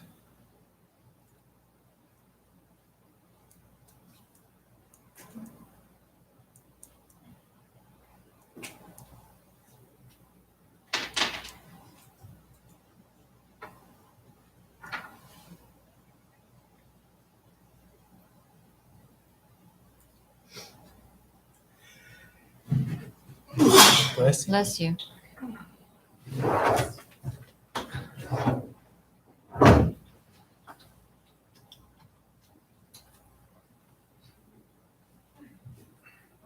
Okay. We'll come back from our recess. At the point of agency reports is what my order of remand has. What's that? Rebuttal. Do I come after agency? Yeah. I just- it comes after agency. There were no additional. Okay, thank you. Agency reports done then. I try to do things correctly. Counselor Sadlo, if you could state your name and your address of import for the record. Todd Sabo, courthouse, Campbell County. Okay. Thank you. I respectfully disagree with Ms. Kellington. Thank you. Just kidding. It's good to have a little bit of levity in this. I thought that was my job, but A trail can be approved under the farm impact standard. If it could not, Louisville would have reversed, we would not reverse. That says that the number of times you took this up, you would never get a reversal because there's no basis for reversing it. It's come back from Louisville twice, and this last time we had a pretty detailed cheat sheet from Louisville as to what we needed to do in order to get this approval. And that's where we are now. The standard is significant impacts, not just any old impact. And you can reduce those impacts by conditions of approval that seek to minimize problems that have been presented to the county.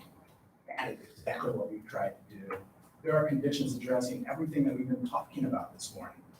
And common sense and cooperation are what usually make farming and other uses compatible. And that's what it will take in this case as well. In terms of the bridge, and it's because this is the no jurisdiction business, the bridge was not a remand of the trail decision. The trail decision was not about the bridge. The trail decision was whether or not the segment of county ownership between Yamhill and Carlton could be used for a public trail. It's land use, and Louisville has jurisdiction over land use decisions. The decision to allow public trail use, and again, only contingent on all of the conditions being met and a master plan being adopted and approved by the board. That any of this could take place even with Ordinance 904 and or Order 19-94, which is the last one that we did.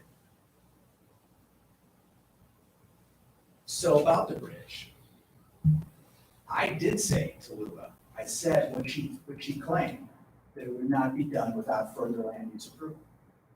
That was true at the time that I said it, at the time that I wrote it.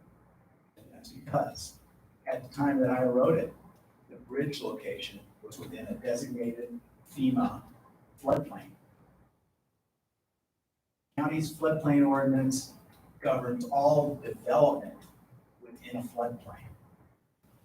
Development includes a bridge, includes anything. It includes, and FEMA had us define development and include everything as a result of a project that I was working on Grand Island. And they wanted to make sure that you had to get a floodplain permit because we said, we're applying for one, but we don't really need it because this isn't, we're gonna lower the base flood, is really what we were saying. We're taking the dirt away, we're not creating a flood. But the bridge is the bridge and the remand is the remand. This is the remand. You have jurisdiction over this. Now, whether or not the opponents, some of the same opponents are the ones that are appealing the bridge, whether they succeed on the bridge appeal or not has no bearing on this whatsoever. So in September of last year, the reason that the bridge is no longer subject to the floodplain development ordinance is that we got a letter of map revision from FEMA in September of 2019. After that point, when I looked at it, I said, we don't need anything else in order to develop this bridge so long as we do not use it for a public trail. It's the use that Luba is concerned with. It's the use that you should be concerned with as well. The hope is that it will be used for a public trail. It was funded to be a trail bridge, but we heard so much testimony in the last round of this about the fire risk in that area and whether the bridge could hold a 60,000-pound fire engine, that we made sure, and talking to our engineer, which was Dowell, and it's OBEC, but it's not trying to do Dowell. We made sure that we designed that bridge for the biggest legal load, and that's so that it can carry the biggest fire engine, even though there are no structures that need this trail for access along the right-of-way. The only ones I can think of are the Ramos farm is right on the right-of-way, so I guess it would help them. They have a barn and a house. They also have access to Highway 47. So I don't see them coming down and using the corridor to get to it unless there's some amazing circumstance. LUA didn't say in any of its decision that we could not build a bridge. And it's true that we did include the bridge in the original. We said, in the conditions, we said, no other development can take place of this corridor except the bridge. And it's because we had already received a grant for $1.1 million to design the bridge and to build the bridge and to design 2 additional culverts. I want to make this clear, culverts do not create water. We have litigated this in a case that I wish I didn't have to think of anymore, but we prevailed on that point. Everybody agreed in the end that culverts do not create water, they convey water. And those 2 crossings are gonna need culverts. They probably had culverts when there was a train track there, or they had small bridges across them to convey the identical water that's already there. And we've got engineers that are designing that. They're doing hydraulic studies on it. They are required to. They're not looking to dump water on anybody. And if you're saying that you should stop having impervious surfaces because of the potential for them to have runoff, why are we going to all the trouble of paving all of these county gravel roads like Warden Hill Road? I mean, we are doing that for a whole host of reasons, and we look at the drainage when we do it, and we are held to the same liability if we screw up and dump water on somebody's property that wasn't there, that every property owner is subject to. The county doesn't have a stormwater management system per se. We don't manage stormwater out in rural Yamhill County. We expect people to engineer their projects appropriately. If it raises an issue, we try to address it. It's being raised. We're going to try to address it in the findings to say these sorts of things.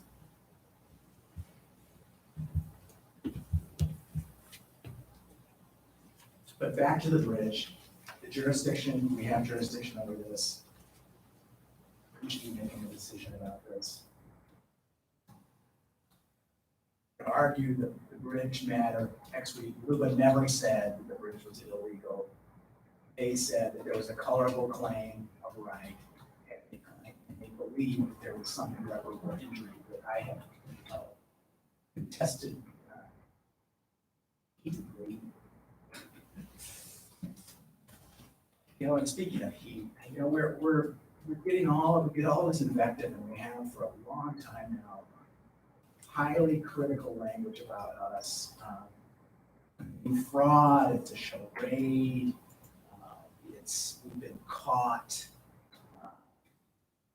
Stupid. Cagey. It doesn't have to be that way.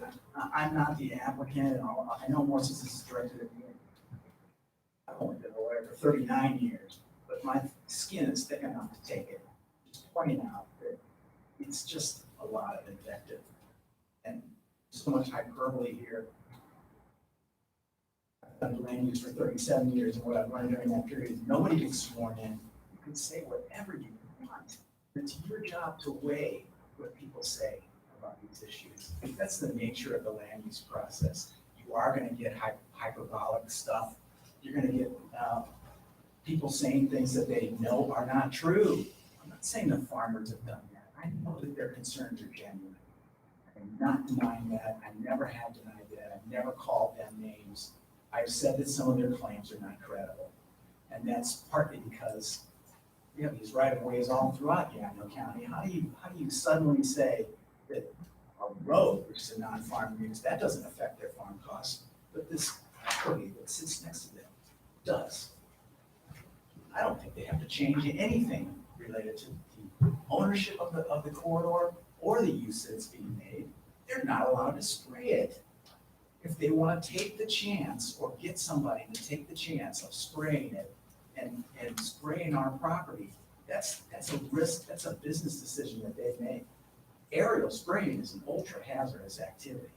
And we deliberately put a condition in the conditions that we adopted on the last round to provide a service, a 72-hour advance notice of that kind of spraying, in which we would post danger, pesticide spraying in progress, trail closed signs. That was objected to for some reason or other, but we ended up concluding that it was an accommodation that we were making. And we'll negotiate in good faith any agreement with a farm operator to temporarily close portions of the trail for boom, blast, or other spraying conducted on neighboring properties. So it wasn't just aerial. And we know about the air blast spraying that Ben Van Dyke's been doing, and the Cousins do it. That's what everybody does. That's what the 10 feet is. That's what the 10 feet buffer is. That we're saying, no matter what use we are making of the property, they should maintain that buffer on their own property. Theoretically, anyway, even though it's got a 12 to 20 foot ballast gravel roadbed in the middle of it, the rest of the 60 feet is land. We could lease those plots out for organic gardening if we want to. And Ben Van Dyke, the Cousins, and everybody else, just like they would be neighborly with anybody else who's got a use right on the border of their property, would accommodate it.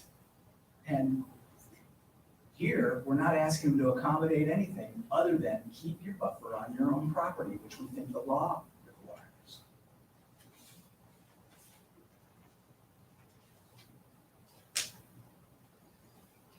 We've been accused of racing through this, even though it was October 11th when this decision came down. If they couldn't see that if they thought we were going to walk away, I didn't really want them to think that, because that was not the instruction that I had, was to walk away.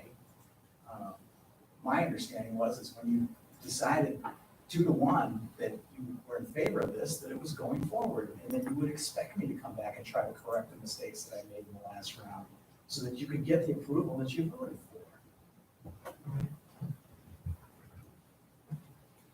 This is not the only thing I do for the county.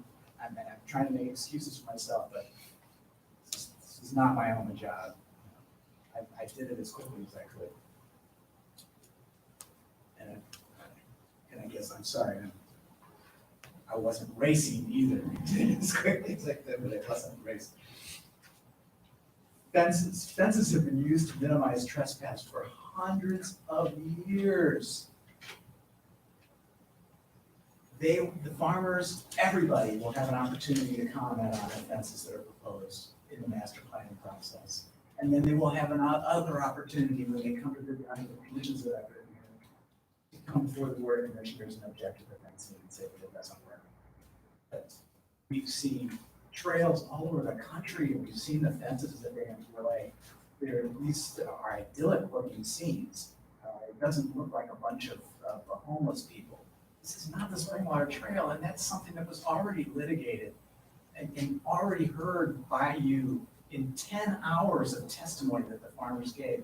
So no, they're not here today. It's not uncommon to have a totally paper remand to fix the errors that were made in the original decision. That happened with the landfill, that's happening here.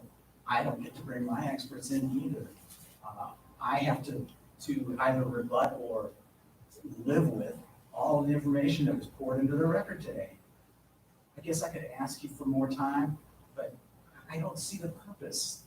The issues that have been raised are ones that have already been hashed out by you and by everybody involved in this process almost endlessly in every hearing we've had on this, and in this massive record. And again, this shotgun or spaghetti, this is a strategy. This is a strategy that land use lawyers use, that I used myself when I was in private practice. You pour what you have to into the record to try to find something to remand on. That's the legal struggle. It's not the farmers who are doing that, it's the lawyer for the farmers. My criticism of the lawyer for the farmers is not a criticism of the farmers. And it's not appropriate to conflate those two. Just like it's not appropriate to say the applicant is a he, any more than it is to say that the opponents are a she. I am not the applicant, I just work for the applicant.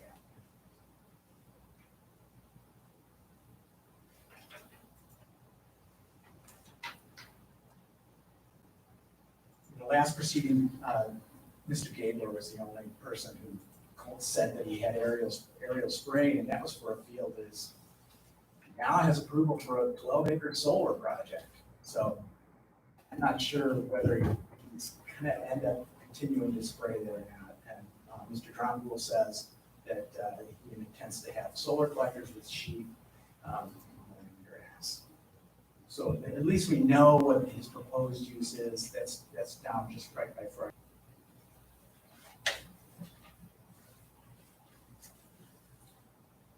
So what I'm saying about the spray is that they're prevented because they have no right to spray our property, no matter what. And that's what the AEC says, and that's what property law says. And it is something that I believe is an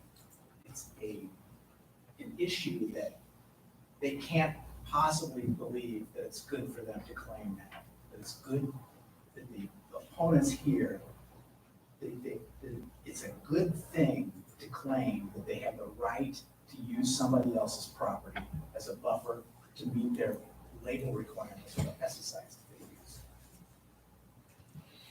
And it is a legal issue. It's not an ask the farmers issue unless the farmers are lawyers and judges or legal referees. That's not what this is. It's a legal issue.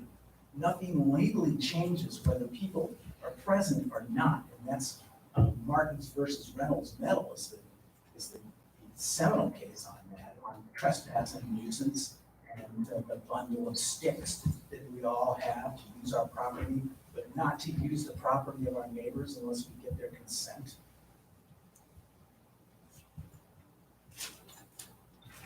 And in saying that some of what the opponents have said is not true or it's hyperbolic, not putting a label on them, I'm labeling the things that they've said. And you have to suspend disbelief in my mind to think that this transportation corridor is any different from any other transportation corridor, any of the 7,000 miles of Yamhill County Road. I believe I've got that figure. I said maybe it's 700, I don't know. Yeah. Hundreds of miles of public roads that these farms abut and that take their products to market.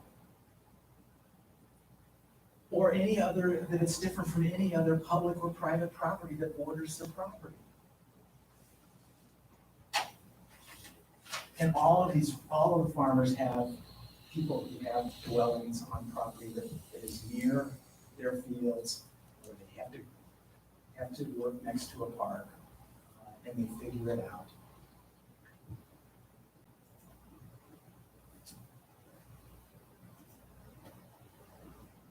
I hit on the really fast water flowing down, that the culverts do not create water. Again, this is a new one that was just introduced on remand.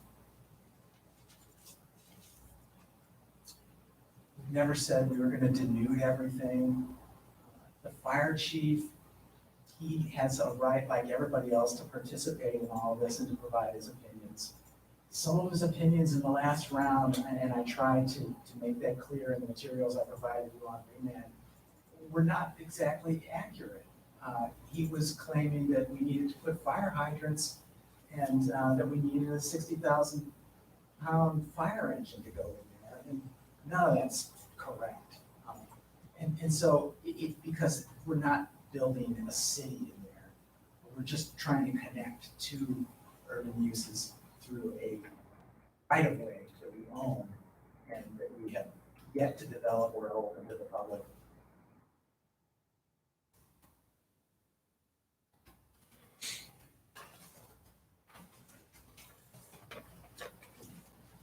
With regard to the Cousins, I have never seen an easement for the Cousins. And I have all of the deeds, all of the documents that are easements that were provided to me by Union Pacific. Testimony by the Cousins was that they do not have a current right to cross the corridor. That the father license that he tried to renew with Union Pacific.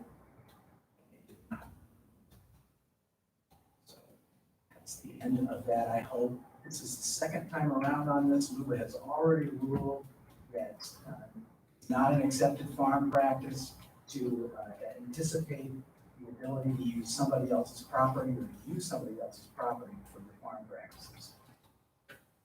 And there's a condition on that. The old one does not have the Cousins' name listed in it, and I think it should. This is 1D. The county will seek to enter into good faith negotiations with the Van Dykes. The Ramos, I keep switching it because I got their name wrong. Joanne and Salvatore Ramos. Dromgoole and McCarthy's and/or their successors in interest to establish for each of these owners a license to cross the corridor at an appropriate location or locations to access fields owned or controlled by them that are currently separated by the rail trail corridor, or to otherwise provide access across the corridor necessary for farm purposes. And 2, we have signage. Signage shall be installed at each trailhead directing and warning trail users not to trespass, not to touch, pet, or otherwise harass livestock, indicating agricultural uses are taking place in the area, and to expect potential dust, noise, agriculture, and pesticide smells, and indicating that at designated agricultural trail crossings, delays may occur, and that farm operators and machinery have the right of way over pedestrians and other trail users.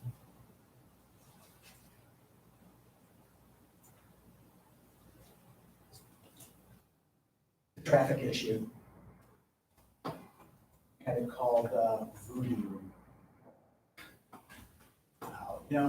We've gone over whether or not this piece is a regional trail or a local trail. And this first part is a local trail. The Yamhill Carlton has a unified school district. 47 is dangerous.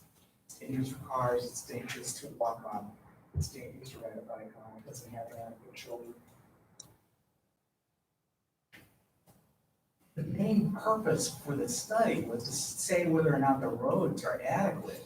And the roads are adequate no matter whose study you look at. It's just, we're not looking at any kind of impact from people coming to this, even if there were 50% of them were coming from somewhere else, which just seems unlikely at this point. It's not a regional trail. It's not something that you're gonna go and people who are serious bicyclists don't go 3 miles or 6 miles. They just don't. We're talking about people who are going to be using it who live here. And the people that testified in favor of it, 99% of them were from here. I mean, I don't know where that comes from. It's all these popular people that came in. And the farmers are the only local people who participated in the proceedings to consider this matter. We double the parking. I mean, if we're talking about a parking estimate, is what we really are for trailheads. That's really what's going on here. Double it. We have a 60-foot right of way. The whole bus barn property. And regardless of whether the entire ordinance is adopted tonight, the part that says that you're going to have a trail in a heavy industrial zone is kind of a no-brainer. We own a heavy industrial property. Railroad went through. It's appropriate for that to be designated to allow. So even if the rest of it goes away, I don't care. If they continue to make it a conditional use in these other zones, I don't care. All I care about is we need to make sure that the parts of the trail that cross through the AF-10, which is a residential zone, and half of a piece of this part of the trail goes through the AF-10. And the bus barn, which is zoned heavy industrial, don't see how having a trail through there is gonna be some significant impact on heavy industrial. Plenty of spot, plenty of space for parking at the bus barn. It's a big facility. It's secure, and we will make it secure for the continuing the uses of the bus barn and also secure for a trailhead. It's easy to do. It's not the Springwater corridor. We'll talk about wine country multipliers. The DEA, I think, is the very best in talking to about wine country and understanding wine country traffic impacts. And that's part of the reason that I wanted to have to do this, is that they have that kind of expertise. In there.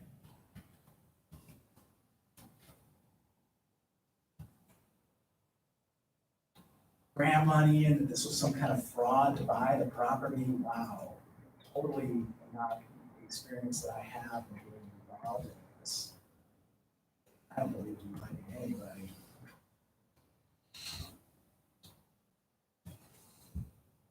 Sorry that some people apparently. AEZ, the application exclusion zone, the opponents lost on that at Luba. The rule that was adopted by OSHA, they came in and testified and said that what they're saying is not true. They put it in big letters in their email that says not true. It doesn't apply off of your own property. It's because you should not be spraying there. And it also says, I believe in the introductory paragraph, this replaces the EPA rule. This is what you should follow instead of the EPA rule. They specifically tell you that. And it is more stringent in some ways than the EPA rule, but it is what applies, not the EPA rule. And according to LUBA, it does not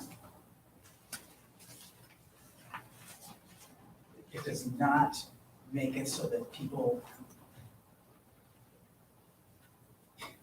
they were never allowed to use somebody else's property, in that case, 150 feet of their property as their application exclusion zone.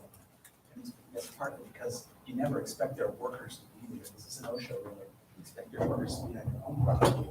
The idea of the rule is to protect your own workers. So farm operators should know, and I believe 99.99% of them do know and believe that it's their responsibility to keep their spray on their own property and to meet the setbacks, which I think we're all agreeing is 10 feet at this point for the chemicals that we've been talking about.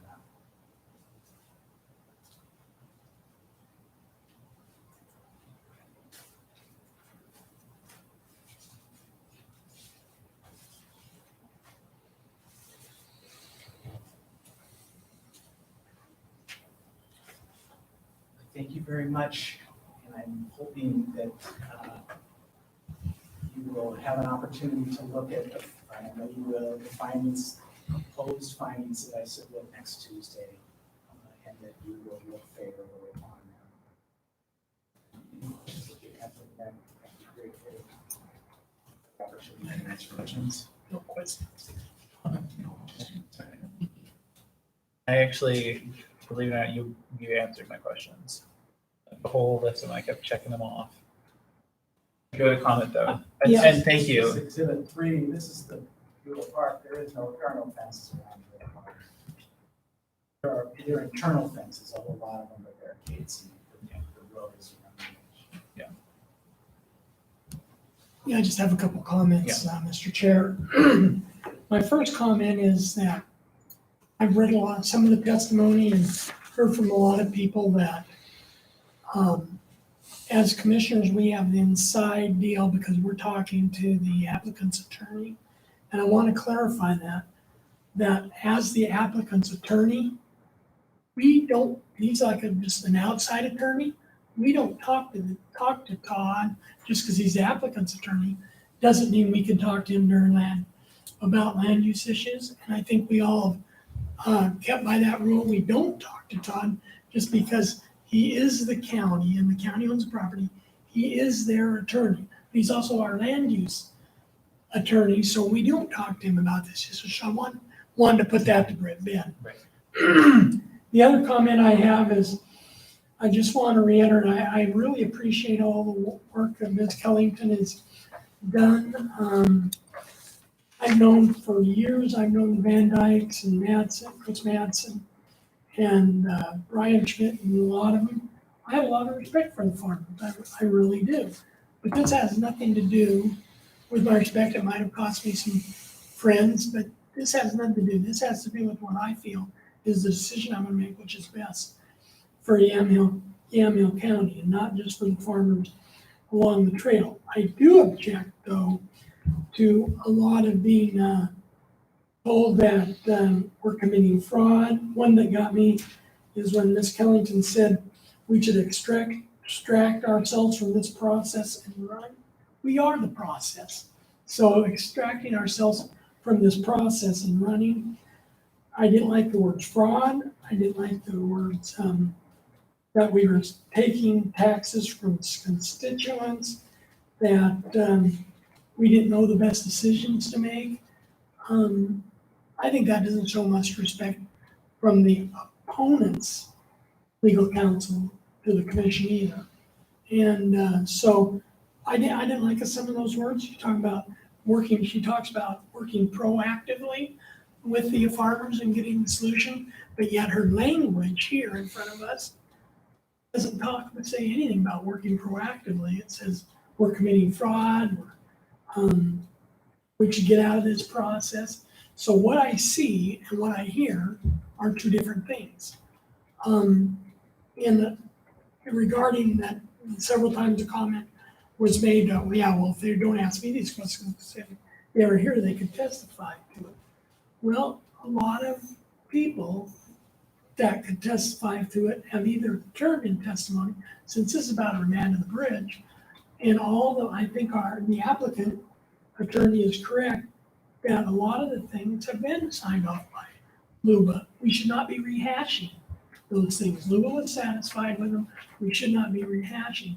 And sometimes what I feel is the opponents want to go all the way back to the beginning and start this whole process over again. If we did that, I'm not so sure in 4 years we'd be in any different situation. Don't know, but I don't think we would. But I know I appreciate the work, and this is a very contentious issue. It's supposed to be nonpartisan, but I don't care if it's 3 members of a board, 5 more members on board. The positions of commissioner are nonpartisan. A lot of times the decisions are partisan, and that's just the way I made partisan decisions. Mary, you make them. A lot of times Casey makes them, but they are beliefs. That's what we were elected on. There's nothing wrong with that. But just because the positions are nonpartisan. So I'll step down now, and that's all I have to say, Casey. Don't step in yet, but do you have any? I have comments, but are we at the point of deliberation? I was just going to say, Staff report, so your I'm going to hold deliberation those. is next week. I'm going to hold. Do you have comments or further questions for Councilor Sadlow on the rebuttal at this point? I guess that's I hate to belabor the jurisdiction question again, but I just really want to get that sort of the bottom line from your perspective. yeah. This is not the remand proceeding. We issued a notice in early April identifying the bridge is not the remand proceeding. There This you go. is the remand This is the proceeding. remand proceeding. Thank you. This is the remand proceeding. The bridge was never the remand proceeding. You made it, in my legal position, you made an administrative decision to approve the bridge construction contract. You made that because staff concluded that since we no longer had to get a floodplain development permit and there was no way we were gonna allow public use of this bridge without getting land use approval. Said that in ordinance 904, we put those same conditions in that said, all the conditions have to be met, including the fencing, before any of this can be used for a public trail. And we said that again in order 19-9. But in the meantime, we had the money for this bridge. If we don't use it for those purposes, and we are totally capable of not using it for those purposes, it's behind a secure bus barn facility. That's secure because school children use those buses. They have security there. We have a gate in front of it. They get to control that gate. We have a gate on the back that we control for our contractors and for our own access. We were told that there's a fire hazard back there. We had the money for the bridge. Okay, we're not going to use it for a public trail. We've made that very clear. But why can't we use it for access for our own purposes?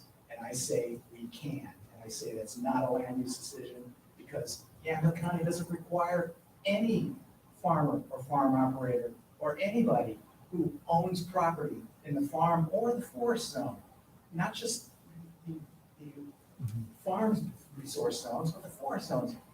We do not require them to come in when they're putting an access road in and get a permit from us. We do not require that they get a permit for culverts. We do not require that they get a permit for bridges, and often you'll get the bridge is a railroad car, and they won't install it. You hope that they get an engineer to do it. They're crazy if they don't. We've certainly got an engineer. We had all the studies done. We had wildlife biologists come in. We had people come in and we certified that there were no wetlands there, that we would not do any work within the right of way. The contract documents all had an elevation that you had to meet so that you were not in the waters of the state or in the creek. We had it studied for salmon. We had it studied for, we made it certain that we were not affecting the environment when we did that. And we are not going to use it for a public trail unless we get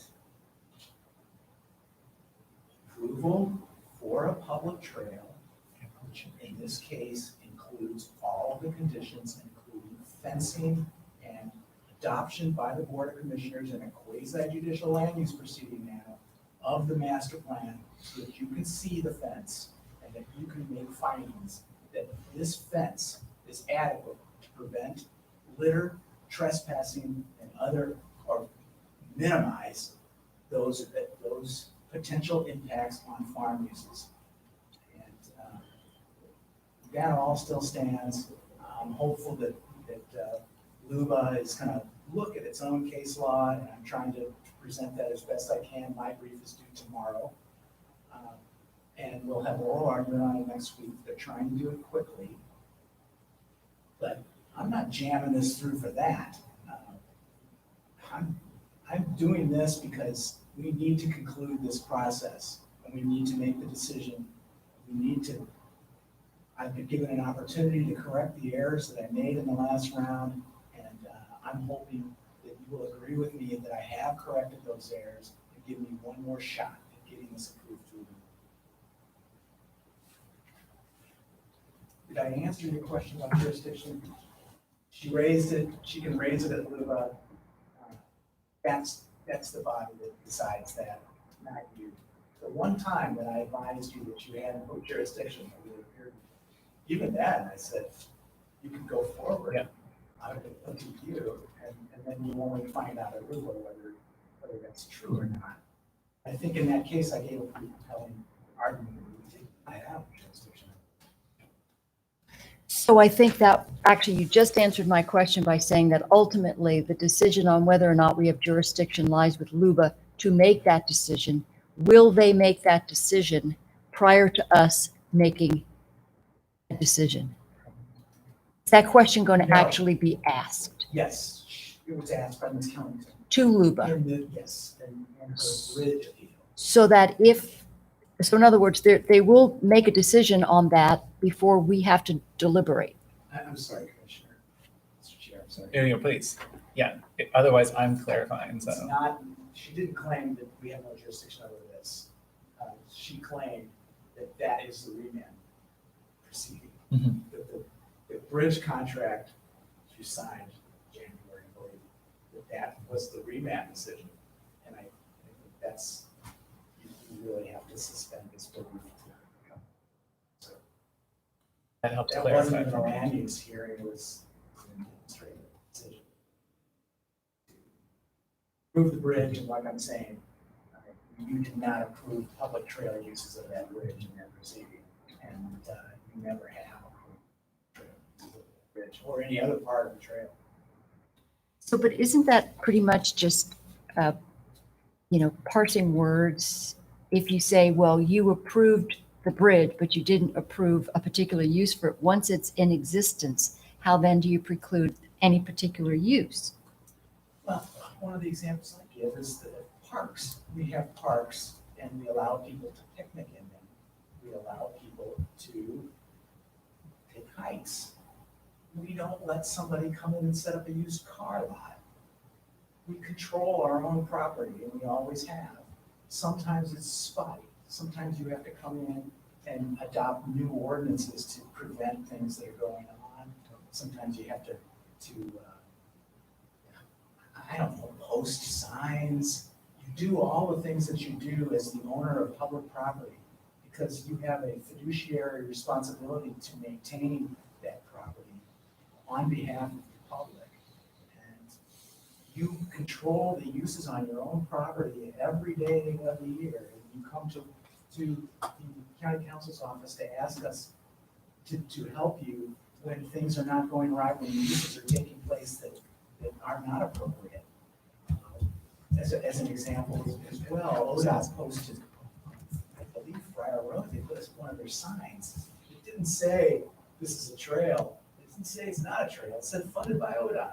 And people walked down the trail and they met a neighbor. And the neighbor said, what are you doing here? And they said, well, we thought it was a trail. And she said, no, it's not. And they said, oh, sorry. And they left. That's usually what you expect, is that if people make a mistake and they're there by mistake, that's one thing. But in terms of this bridge, we had it designed specifically so that it would hold fire engines and emergency vehicles in case they're needed there. We do need to maintain the corridor. I don't think anybody's proposed denuding it. At all, no way. Even if the fire chief thinks that we should, I would just disagree that that's the case. I've never seen a trail that was deliberately denuded for fire control. If that's true, then everybody should be denuding their property so that we don't have, that just makes no sense to me. And again, some of these things are just straight face tests. Some of them Google requires more proof than for others. We'll see if they require more proof for that. But we do need to be able to maintain that property. That bridge was there for 100 years. It provided access from one side of Stag Creek Hollow to the other. We're replacing that bridge because we own that property. We have responsibility to manage it. And we got the money. We're not opening it to the public until we get approval to open it to the public. To prevent that from happening. And from the other end, if you would like, we can have it posted. I think it's probably a great idea in the interim to. That's what you're saying. And we've found RVs in there and stuff. There are places where it's problematic, we've had to enforce and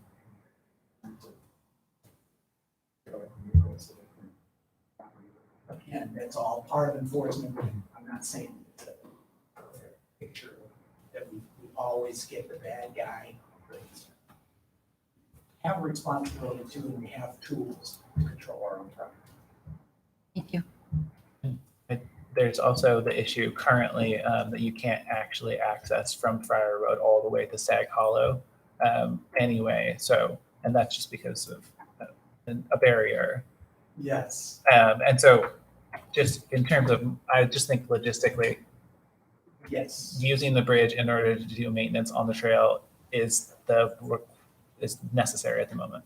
Unless you're not afraid of cows and a very large hog. I respect them. I do too. Okay, well, thank you, Todd. Are there any more comments or questions? I'm glad you asked the questions about pushing on the jurisdiction because it helps me understand it a little bit better now too. All right, well, thank you very much. We talked about having the names of people. Is this an appropriate time to read? Where are we with staff report?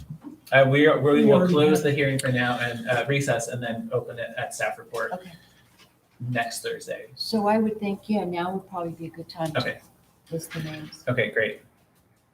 All right, and I'd just like to note that Christian and I talk a lot about if you say you're going to do something and then you don't do it all perfectly, that you open yourself up. But I would just recommend before you close the Yeah. hearing to read the last portion again of what we read at the outset, just clarifying for everybody what happens Yeah. next. Start there. right. Well, let me read the names of trail commenters first. So we received a lot of testimony, and some of it I had to pull out from larger packets. But there may be some doubling up. I apologize. We've got comments from Kathy George and Larry George in opposition to the trail. We have what we have called the organized opposition, and that is Jim and Julie Van Dyke, Ben Van Dyke, Mark and Velma Van Dyke, John and Lynn Weiser, John Van Dyke, Scott Bernards, Richard and Christy Clopewell, Tom Hammer, Chris Matson, Kelsey Fries, Mark Gabler, Eric Cuny, Harold and Jolene Cuny, PJ Matthews, Gordon Dromgoole, Greg and Celine McCarthy, Mary Alice and Tim Pfeiffer, Brian Schmidt and Ruddis Lack LLC, Lee Schrakel, Alan Sitton, Brooke Sitton and Lester Sitton, Aaron Sutherland, Chris Weinbender, Lynn Weiser, separate from the other Lynn Weiser, Brian and Roxanne Cousins, Casey Van Dyke, Corey Van Dyke, Fruit Hill Incorporated, and Ben Van Dyke Farms Incorporated. And then we have Samantha Bear and Dave Dillon from the Oregon Farm Bureau also presented. So those are all opposition testimony, and then presented opposition testimony on behalf of the Oregon Farm Bureau. We have David Polite, who provided testimony in favor. We have Mike Fries, who worked in coordination with Ben Van Dyke on the letter proposal, rewrite proposal. We have Wendy Kellington and an email from Mike Odenthal at ODA. We've got John Newberg in opposition. We have Jeff Kaiser in opposition. We have Bruce Williams in support. We have Sarah Mitchell on behalf of Kellington Law Group. We have Terry Harchenko, who's an aerial applicator. We have two farmers, and apologies, I couldn't find them, who are along the Banks Vernonia Trail. You probably know what I'm talking about. We have Steve Wick, who is a supporter. We have Piper Sweeney and Shawnee May, who are opposed. We have Terry Lusich, who is opposed. We have Wayne Webke, who's in support. We have Gene Brettauer, who is in opposition. We have Stan Primazich, who is in support. We have Debbie Arguedas, who is in support. We have Robin Ricker and Stephen Battaglia, who are in support. We have Harry Fuller, who is in support. We have a letter from Melanie Alou, who's in support. We have Steve Harloff, who's in support. We have Terry Davis, who's in support. We have Veronica Hinkes, who's in support. We have Carol Foley, who is in support. We have Bill Vandershoot, who is in opposition, and I'm pretty sure that's what that says, so apologize. If I get an email from him, I'll know I was wrong. We have Jim Hurl, who is in opposition. We have Philip Higgins, who is in support. We have Lindsay Birschauer, who is in opposition. We have Donald Davis, who is in support. We have Kit Abramson, who is in support. We have Daniel Ray, who is in support. We have Chris Taylor, who is in support. We have Katie Heineman /Tufel, who is in opposition. We have Cindy Lundester, I can't read my own writing, who is in opposition. We have Melissa Reed, who is in opposition, and we have Becky Gagne, who is in opposition, and she's also part of Fruitville. Yeah, one clarification, Yes. Casey, on Chief Lucich's letter. Yes. Does it make clear that that's his personal opinion or the feelings of the board of the Carlton Rural Fire Protection District? You know, I've seen so many titles from that I just wrote down Terry Lusich. And I don't know how to really to characterize it, so. I was just wondering if Yeah. he is actually doing this on behalf of the Rural Fire Protection Board or if he is doing it himself. Right. I think Okay. that's a good question. Yeah. Because I had that question as well. Yeah. Thank you. But I want to, we discussed that as part of acknowledging that we read and considered the testimony and comments from essentially a month-long period of time. I think is when we first started receiving them. So thank you. Missing one for sure on your list. So you have a letter from Bo Ellis, an attorney with filed fathering now. I know there's a letter in addition to that from Mark Lee, but That's right. And those are in the record. And apologies, I did mention Mark Gabler is listed on here. I did not list his attorney. Apologies, but I did list Mike Freeze. Yeah, and I love Thibaut Ellis as a name. So I also didn't name the Chris Clemo. All right, thank you. The record shall remain open for the applicant only to submit final written argument with no new evidence until 5 p.m. on May 26, 2020, at which point the record shall be closed. The Board of Commissioners shall reopen the hearing at 10 a.m. on May 28, 2020 in room 32 of the Yamhill County Courthouse at the point of staff recommendation. I will close this hearing for now. Recess. Thank you, everybody. Thank you. Thank you. And technically, commissioners are still in session. Announcements, or do we want to? Don't you think about it? I need some sunglasses. Okay, well, I will close this meeting of the Yamhill County Board of Commissioners. Quick. Thank you. I've seen worse Did you faces. see from this? you, just Don't make wanna eye say. contact. Yeah. Didn't we have an executive session